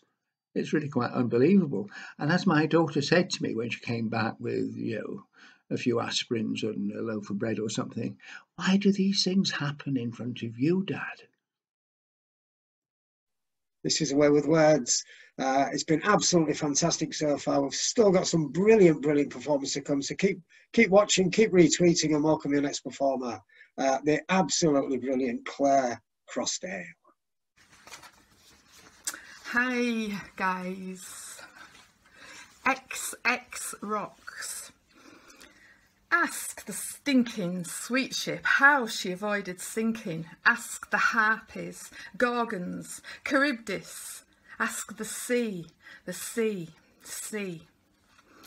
Ask the piss-pot tossers, the blood moppers, the cradle rockers, the bruise soothers, the breast feeders, the always on the movers. Ask the sea. Ask Mary, Mom to be Allerton. Ask the shrouders of Mary's baby. Ask Constance Hopkins of midwifing her mum. Ask how Dorothy Bradford of Austerfield fell overboard in Cape Cod Harbour. Ask how Eleanor Billington's humanity was undermined by her profanity. Ask the bitch English Spaniel. Ask the bitch slobbery mastiff. Ask the breeding vermin. Ask the sea. Ask Amelia Earhart, Marilyn Monroe, Julia Child, Catherine Hepburn, Grandma Moses, or Scrooby-Doo daughter, Thea Brewster. Ask Julia Roberts, Ellen DeGeneres, Jodie Foster, Elizabeth Needham Ballard, or other greats. The mothers. Ask not what they could do for their country. They did not need to ask. Blessed were the pilgrim mothers, and all who sailed on the Mayflower.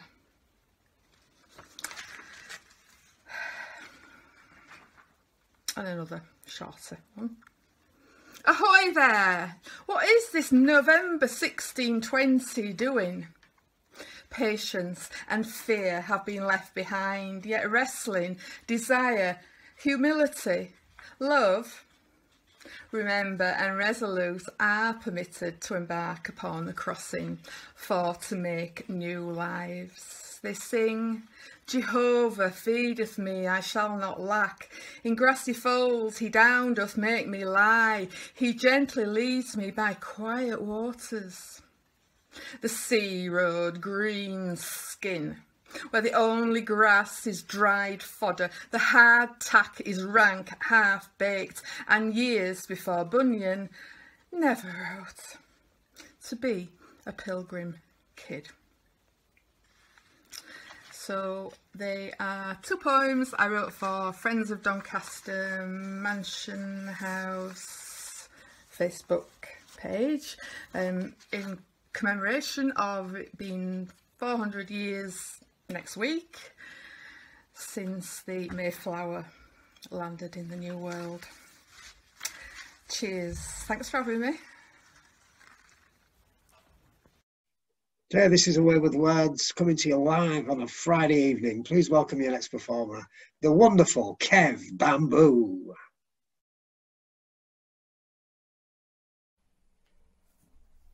Thanks for that, Jim.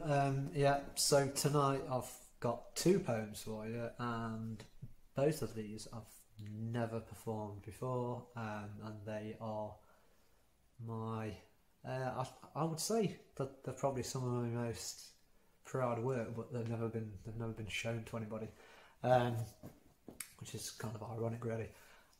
So this first one is about it's basically about anyone that's ever walked down a quay or left an island or just a place that you've cherished, you know. So for me, this one's very personal. There's a lot of my poetry is quite personal. So yeah, this is about kind of missing a place and the emptiness that you get from it, especially when it really draws. And it's about the hope that you might one day you might go back. So it's kind of like it's reflective as well. So sometimes you have to leave places in order to be able to go back to them as well. So and I think a lot of people that kind of go on holiday to places are quite reflective in that way as well. So yeah, I'm gonna just stop yabbering on, and this is As It Ends. That walk down to the quay was ever so cruel. Last wisps of granite and lichen to boot. Like losing a lover, thoughts of long lost friends. Walk away down to that quay, you fool. Where friendship's born out of nothing do root, blossoming profusely, just as it ends. That walk down to the quay was ever so cruel. Nostalgia and talks of summers past will have grown, wishing for more, as we all seem to want. Walk away down to that quay, you fool. Looking forward to the next, the blooms that we have sown. Will it be even better, or will it be scant? That walk down to the quay was ever so cruel. Yet it seems so far away, whilst winter looms, catching up with family, but the heart still feels empty. Walk away down to that quay, you fool. Excitement stems from our favourite rooms. A feeling of hope yields a plenty. Yet that walk down to the quay was still ever so cruel. Go on, walk away down to that quay, you fool. And that's all on that. So that specifically for me, that is for anyone who's ever left an island that you cherish. So my next one is going to be this one. I am going on from my last poem, which was about my grandfather, which was a guy very dear to all of us. This next one is about a friend of mine, and but it's fairly humorous because it's about an event that happened with me and this guy, and it was one of the defining moments, and to me it just reminds me of this person, and it's testament to him that I ended up writing this poem about him, and he's so sadly no longer with us. But this is simply for King John.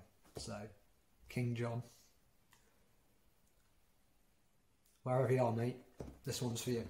So, I'll crack on before I cry.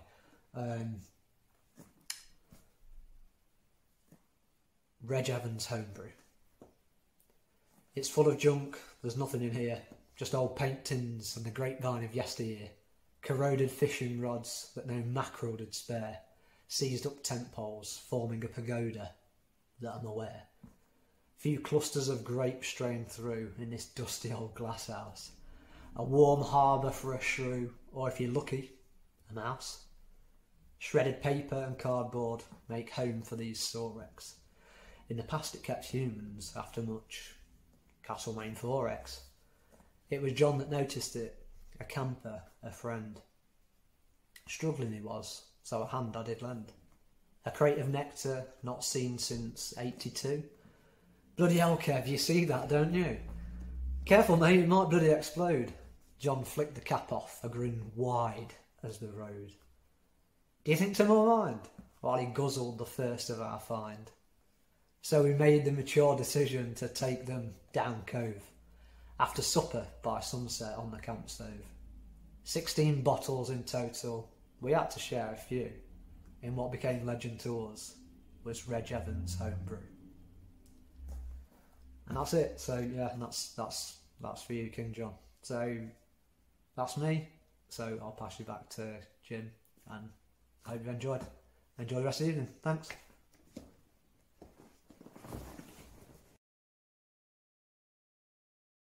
This is A Way with Words spoken word open mic, coming to you live on a Friday night, Friday, November the 6th. Please welcome your next performer, the marvellous Esther Femen. Threnody of Lilies.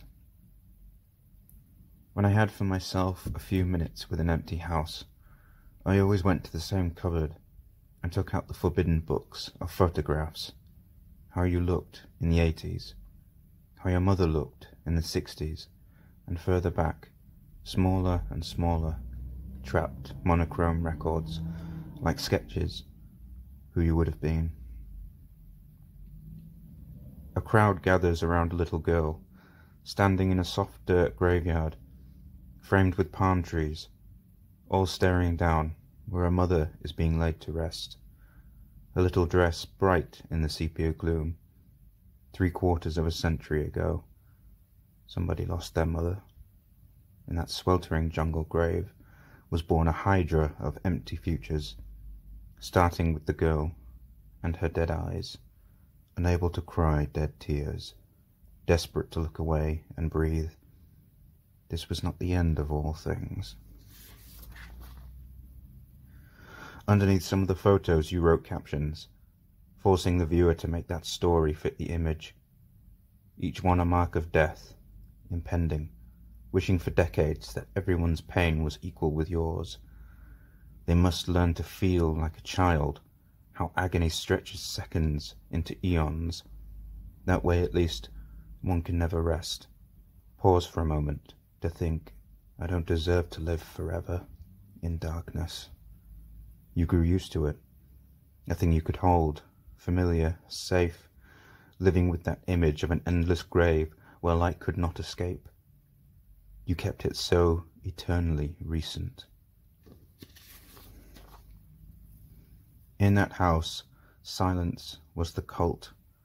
Talk only from a palette of the same things, forever, the same things. Lock away everything else. You are bad. You are a bad person. You do not love the silence. Then you will have the noise. When the last cell folds over and the pain cannot be held any longer, so the walls shatter with blackness. The eyes roll over, the teeth are bared, the uneasy truths of the savannah ripped to bloody pulp. This is your noise. This is your glorious day. Your scream came 1/20th century too late. I wanted to speak, but you could not speak back. You were too old before me, too young between my hands. Unmothered, I no longer live in silence. I cried without you. This is A Way with Words, spoken word, open mic. Up next, the brilliant Sue Watling. Hello, I'm Sue Watling, and I've written about the things that I didn't do in lockdown. Such a lot was planned, and travel was all banned. The care home shut its doors and we weren't allowed to mingle at the start. It was hard being single and barred from taking part in my life. But of all the things denied, the reason I've most cried is COVID shut the gym and I couldn't swim. I'm no longer slim, and because I'm not thin, I can't get into my jeans. I blame the virus for the F word, because COVID made me fat. I'm back in my trackies, baggy sacky trackies in black. They hide all my sins like a chocolate cake binge, too much pink gin, or a long night in with Ben and Jerry. I dread to think what COVID's done to my liver. I cringe at what I see in the mirror. Every week I'm getting bigger. My hips look like a figure 8 across my middle. My bum's gotten heavy. My tum's a jelly belly. My thighs have got all fleshy. It isn't good at all. I'm not at my finest. So I blame the virus for the F word, because COVID shut the gym. I can't go for a swim. I didn't stay trim. And because I'm not thin, I can't get into my jeans. Yes, COVID made me fat. And fat is such a tiny word, yet it's become dirty. Like obese instead of sturdy, gross instead of curvy. It's an insult, hard to own it. And though I know it's not good to be like this, I thought I'd write a poem so I didn't feel alone in my fat zone. It's about a mermaid on display in a museum where people pay to see her, and it's called Shock. They queue, expecting classic nude, teacup breasts, butter smooth, tumbling curls by Botticelli. They find instead they've been misled, seeing that this mermaid's fat, has stretch marks, smokes French cigarettes, drinks gin from a bag, has lumpy hips, hairy pits, Willendorf tits. You get the picture? She bulges here, she bulges there, the mermaid bulges everywhere. Tail stretched tight, skin milk white, pitted like curd. There's only one word to describe her, and that's fat. She's in your face, takes up space, is overweight, out of place. Her neck's tattooed, Zeus was here. Her dreadlocks not seen a comb in years. The lady don't sing but will stare you out, or raising the finger and tweeting under the hashtag #FatBabe. I wish I didn't care like that mermaid. I wish it was the fashion to be heavy, not skinny boned but fleshy, and that more of me was better, but it isn't, and I'm sad, because the virus made me fat. COVID shut the gym. I didn't stay slim. I'm no longer thin enough to get into my jeans. My size 14s won't fit me. I blame COVID for the F word, because the virus made me fat. Thank you. This is A Way with Words, spoken word. Please keep retweeting, keep resharing, and welcome your next performer, the brilliant Francis Golm. My ex, the physiotherapist. I find it strange when she asks, is it okay if I touch you? Glimpse of tenderness reserved for strangers, a ceremony we've long since dispensed with. Her asexual touch examines me as she explains, relax, relax. We're looking for spaces your body can move into. Her fingers smooth in butterfly strokes from my breastbone out, eyes closed, head tilted, as she maps me. Is there always this much tension? A tone of incredulity as she lifts my arm and notes the poor shoulder mobility, and I lay like a paralysed backstroker in a frozen swimming pool. This stretches the infraspinatus, she explains. And as we wait for a space to open up, her hands find me as a client, as I am, for the first time. Just as stubborn, when to my surprise, so unlike me. My shoulder yields, and she pins my wrist to the floor. Aha! And suddenly we were back to how we were. The upper hand hers.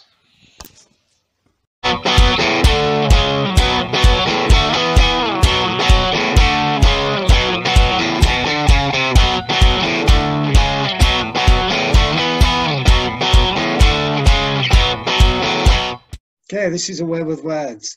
Please keep retweeting, resharing. We've still got some wonderful, wonderful performances to come. And here's the first one of them, the brilliant Gina Hobbs. The drums beat out. A tongue of flame uncoiled itself like a spring, leaping up feral and wild, transforming itself into a crazed animal, a shaman of the night sky. The drums beat out.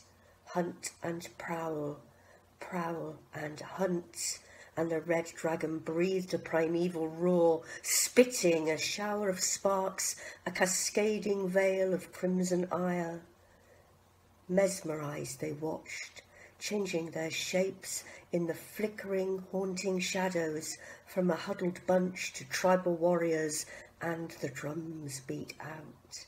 Prowl and hunt, hunt and prowl, and the red dragon breathed white heat so intense it seared the bones and scarred the heart. An arc of flame licked the soul of a girl called Joan, scorched the ideas of a revolutionary, an ordinary man, an extraordinary man, and still they stand and watch this fierce, ferocious beast that can turn and twist into life itself, mysterious and mystical as time itself, and the drums beat out. Prowl and hunt, hunt and prowl, echoing down a tunnel of time. The crowd bayed, and the crowd bays now, as the feral flames spit and glow and eat the sky, as they cackle and crackle and cast their primeval spell. Hunt and prowl, prowl and hunt. Thank you. This is A Way with Words, spoken word, open mic. Next up, the marvellous Ross Punton. Hello, my name's Ross. I'm going to be reading one very short poem for the open mic to this night's theme of Bonfire Night. This is actually a poem I wrote for the night, because I realised I did not actually have a poem about Bonfire Night. I'm on the autistic spectrum, so it was always like a bit of a mixed experience for me when I was younger. I kind of enjoyed it, but at the same time I was also like a little bit terrified. So yeah, it's called First Bonfire Night, but it's actually a combination of many different experiences. First Bonfire Night. I stare at the fire, flames flicker in a terrifying yet captivating blaze. My head's in a daze. I look up. The sky above lies dark and still. Down here there's noise everywhere. People are packed in tight. I have no space. I turn. Oh no, there's no one I know in sight. I panic. Suddenly my dad grips my hand. I feel safe. A rocket suddenly explodes in wonderful colours high above my head. Oh wow, maybe this isn't such a bad place. And that was my poem. Thank you very much for listening. Okay, you're watching A Way with Words, spoken word, coming to you live on a Friday evening. Welcome your next performer, the superb Paul Chaplin. Good evening, everyone. This one, in keeping with the theme for the night, is simply called Fireworks. Fireworks for all sorts of reasons. Stone Age people didn't have the electric light, but fireworks as flaming torches to illuminate their subterranean winter quarters, hunters and their prey all painted on the walls, fireworks to animate the frescoes. In the flickering, flaming torchlight, the hunted are brought back to life. Fireworks for purging heretics. Well, that's what the Inquisition seemed to think. Fireworks to enable the reallocation of the cityscape. Well, that's what Nero and Charles II seemed to think. Australia's Aboriginal people found fireworks for many centuries as an invaluable husbandry tool in managing the grazing for the hungry kangaroo. Thank you very much. And this last one is a very short one, simply called gunpowder. Would we have had the atomic bomb if gunpowder hadn't come along? I'll leave you with that question. Thank you very much. Good night. Good evening. I wrote this in December 2004 when I was working on the Novartis site. It was a very, very cold, bitter day. It really was inspirational. It's called Dark Day at Work. A dioxide-dyed sky, bleak, but for the specks of light grey in a dark grey sky. From behind my safety specs, the halogen lights shined, Bethlehem-like, on this cold and unforgiving place. No saviour, no Messiah will be born in this land. A man has to save his own soul here. The butterflies of spring and summer have given way to the crows and gulls that bide their time in winter. Sitting atop the buildings like vultures, they peck away at a weakened soul. Thank you very much. Cheers. This is A Word with Words, spoken word, coming to you on a Friday evening. I welcome your next performer, the marvellous Kevin Walker. Cutting the line. I thought I were underprivileged till Dad took me to Billy and Peg's, where I came face to face with such desperate folk, society's unwanted dregs. Irish Billy and Peg run a flop house, where poor souls paid a bob for the night, to keep on a length of clothesline from one wall to other pulled tight. The last chance saloon in the centre of the town, where the stench of stale piss burnt your eyes, and to sleep was nigh on impossible midst the foulness and buzzing of flies. To my shame, this wasn't a charity mission. We weren't here to help these poor folk, but to cut the line and skittle them over, which was my dad's idea of a joke. And me, his unwilling accomplice, his 12-year-old partner in crime, he'd made it my dastardly rite of passage to sneak in and cut the line. Cut the bloody line, son. Just cut the bloody line. Show 'em what you're made of, or you ain't no son of mine. Kick a dog while it's down. These scumbags are lower than swine. Show 'em that we're better, and cut the bloody line. I thought I were underprivileged, but my eyes were open for sure. 9 silhouettes in the gloom and the doom as I glanced in through the back door. Marionettes in human form, real people hanging on rope, suspended ghouls defying gravity, devoid of all reason and hope.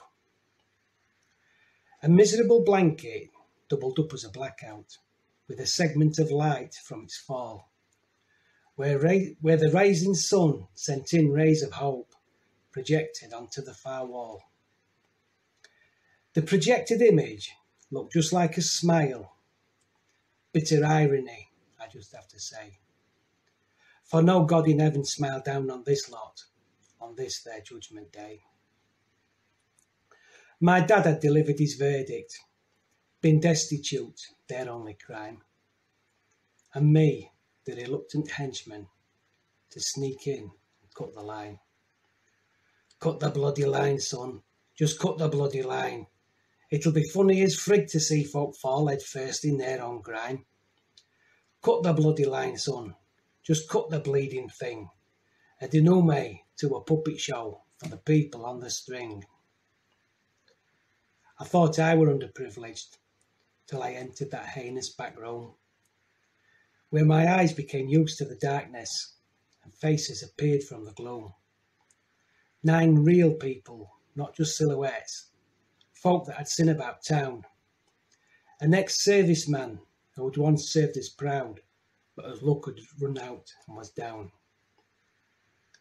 I recognised the old man with the beard who begged by the market for coppers, only to spend it on liquor, amphetamine sulphate and poppers. Saddest of all were a girl of 16, too young to be selling her charms for the cost of a night on the clothesline and the muck that she shot in her arms. How could my dad be so cruel to wish such ill will on these 9 and ask me to join in the madness, to sneak in and cut the line? Cut the bloody line, son, just cut the bloody line. Show 'em what you're made of, or you ain't no son of mine. These losers are merely pond life, to fester in their own grime. Show 'em that we're better, and cut the bloody line. I no longer felt underprivileged, a comparative millionaire. Relativity gains new perspective when sighted among such despair. How could my dad be so wicked, and I be so cruel as to help? My dad was the devil incarnate, and I the devil's whelp. When the devil gives out his orders, none but the brave can refuse. And me, a cowardly boy of just 12, to tend to his whims and amuse. I took the knife in my hand, ashamed of the harm I were doing, to 9 common people who'd done me no wrong, but whose day I was going to ruin. I looked to the sky for guidance. Please God, give me a sign. Deliver me from evil and stop me from cutting the line. Cut the bloody line, son. Just cut the bloody line. It'll be funny as frig to see folk fall head first in their own grime. Cut the bloody line, son. Just cut the bleeding thing. A denim way to a puppet show for the people on the string. Dilemma upon dilemma. Do wrong or disappoint dad. I was between a rock and an hard place with the options that I had. Tears welled in my eyes as I sought inspiration divine.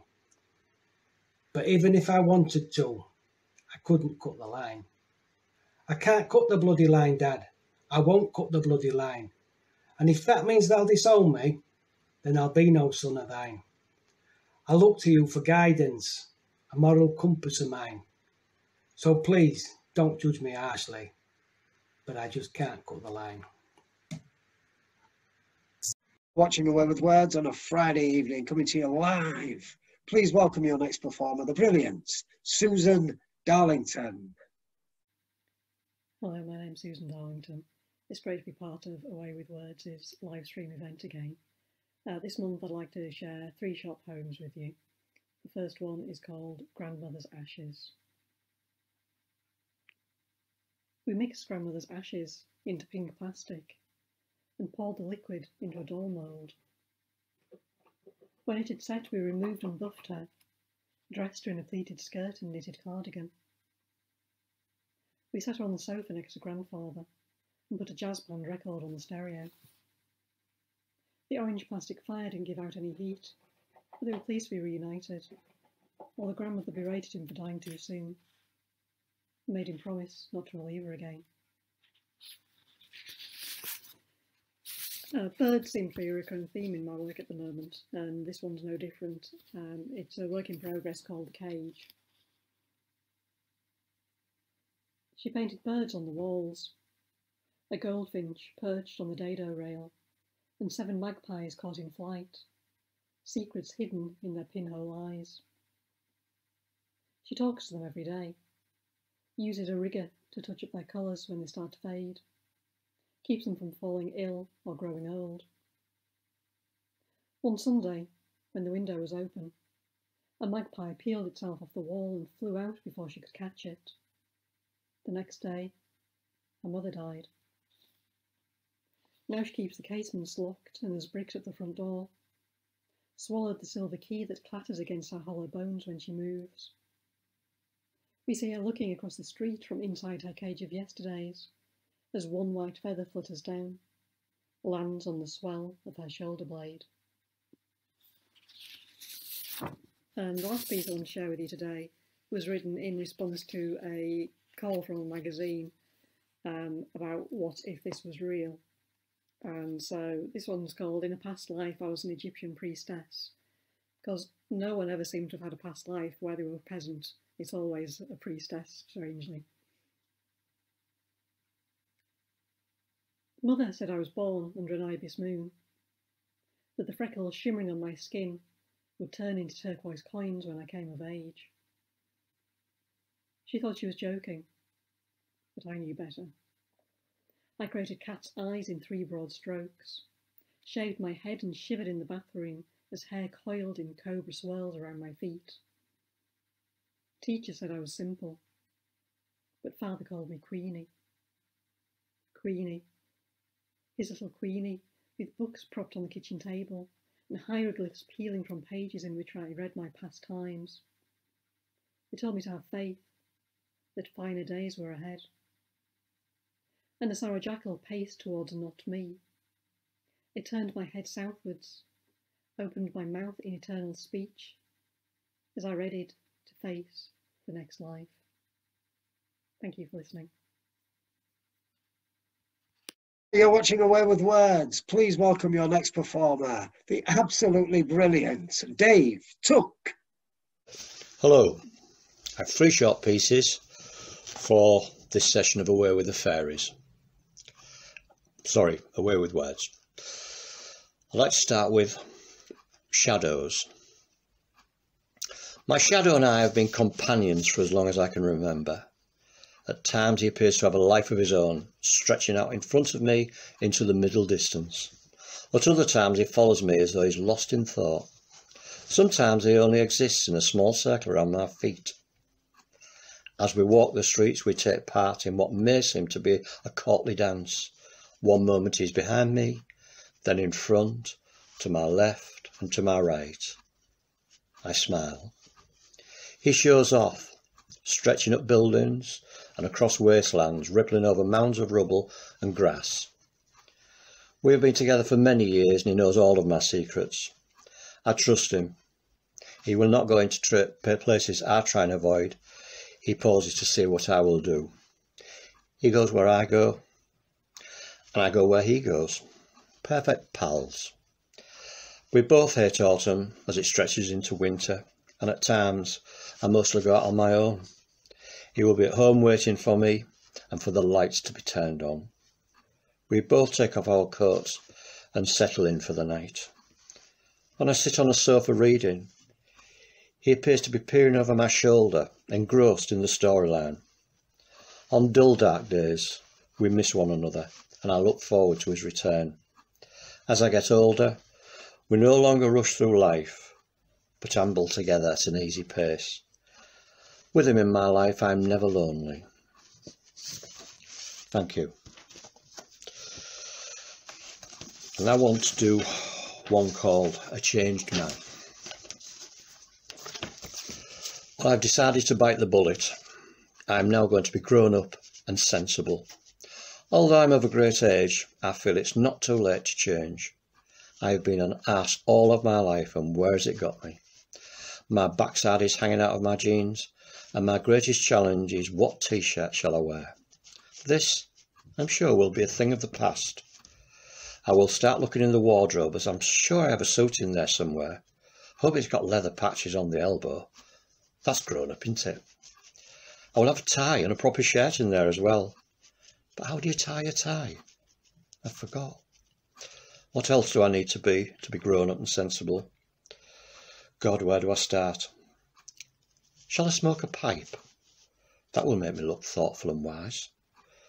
Will I have to talk to people differently, in a much more sensible way? What the hell does that mean? Will I have to start listening to people? I must stop finishing other people's sentences at the start, perhaps. Most people I know are arses like me, trying to laugh their way through life. so it's very hard to become sensible. I know they will detect a change, but they will only say, "You're quiet. You're badly. You're not well." I know they'll be waiting for the punchline. There will be a long pause, and then they will crack up. What I will get is, "You, grown up. Stop arsing about. This is going to be a long journey. I might have to start it tomorrow first thing, as thinking about it has given me a headache. I will do it, you know. I wonder if I should start part-time and just build up.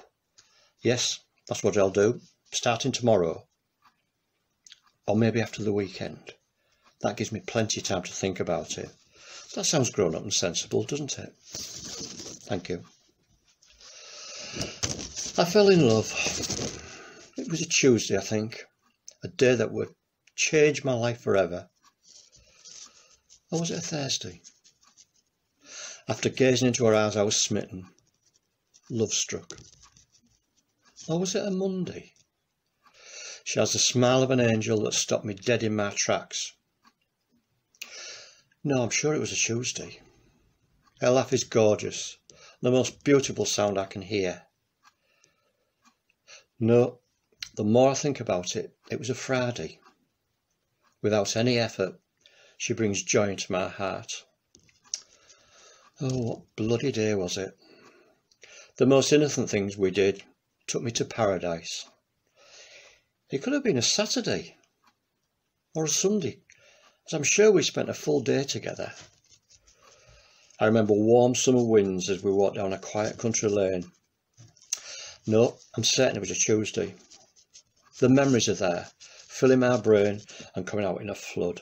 They are warm and tender. If I ask her, no doubt she will say with certainty that it was a Wednesday. Who am I to argue? Thank you. This is A Way with Words. Please welcome your next performer, the superb Paul Brooks. Good afternoon, everybody. Nice to be back here again. I think I'll speak a bit more clearly this time. Right, let's get on with the poetry. Fireworks.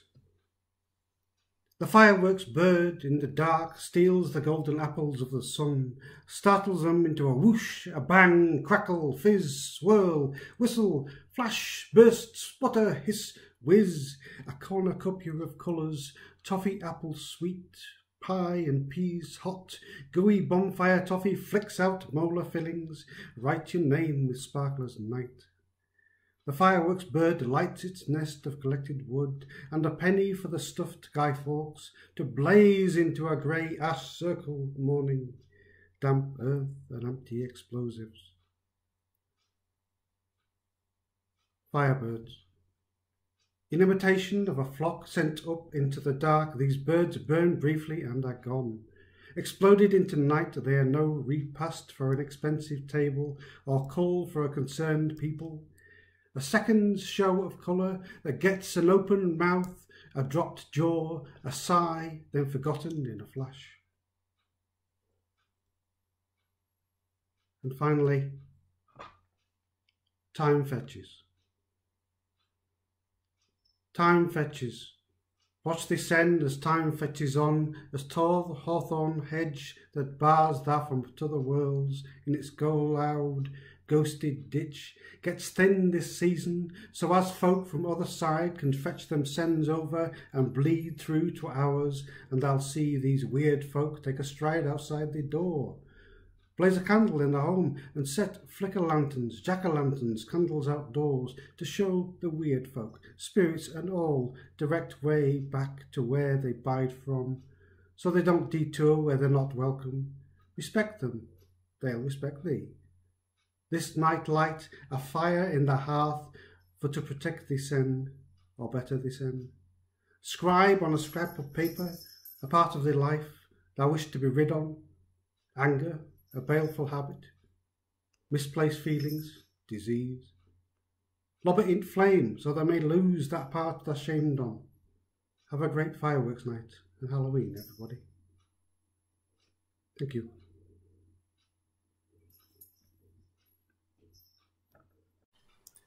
Gabriel's hounds. Has the herd Gabriel's hounds, or at moors, is it hunking her geese? Has thou seen feasting on the beast by forgotten soldiers mouldering in gully or shells shattered as the herd hunt o'er ripening fields, and as they come close up their growling gets quieter and their nose end is near. The hounds of thee mind are after thee to what thou meant to do and what they are. Received English version. Have you heard Gabriel's hounds of the moors, or is it the honking of geese? Have you seen feasting on the beast by dead forgotten soldiers in gully or shell shattered? Have you heard the hunt over ripening fields?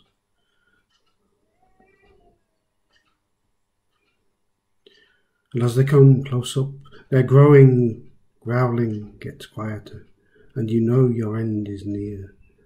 The hounds of your mind are after for what you meant to do and what you are.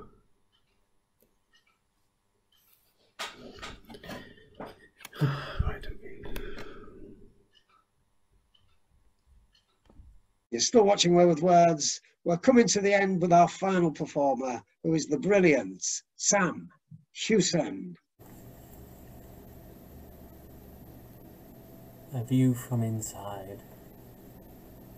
I recall a memory I had of A Room with a View by E.M. Forster, a book I half read as a budding boy of translucent intelligence. There was a famous scene in which the playing of a piano is described as being Empyrean, among other brilliant words I have half forgotten. I recall only the basic memory, a single schema, but one pocket of a small jacket, and yet I find the memory beautiful. I recalled it just now, September the 29th, during a Poetry Society meet-up where we discussed Tantra and vision, and where we began to write poems that had to be finished and recited by the 29th's end. I learned how to write I at the start of each of my stanzas, because it was desired that I should write about myself and my feelings. I rejected these follies, not because I did not wish to take part in their frolics, but because my heart refuted them, because my brain tried to rationalize them, and thus spurned them as one would an ex-friend. Then I got off my pedestal at the behest of my friend, piped up some sack, and wrote. I felt something for sure. I thought thus, and I wrote this, inspired by my new friend, whom for her sake I'll call the Rose. I wrote of introductions, our meeting, which was via messages from across the pond. I wrote of bags of fleas, of Montreal, and of other things whose names require too much context to type a poem with a length of 5 minutes. And as I wrote, I thought of her album. View from Inside, she called it. And it's actually good. I described it as sounding Joanna Newsom-y. But that was, of course, me being facetious, although I thought that the Rose's voice was as breathtaking as her mind, and her looks and her wits.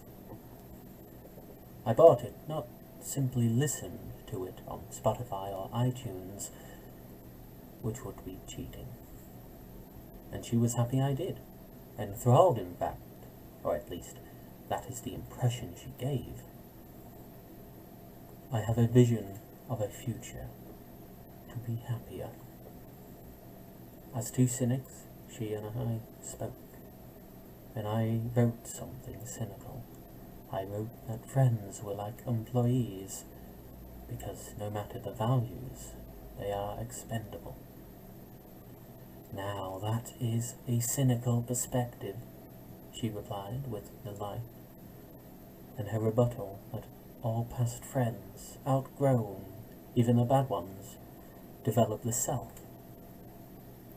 In my new vision as inspired by my new friend, who I was but a fanboy of, once, due to her singing and her quirks. I endeavoured to make it last, without the on-again, off-again light source that excites so many cracked light-bulb friendships. I pray as an atheist would, in desperation, that I don't ruin our vibe, and I hope that our correspondence remains a compliment.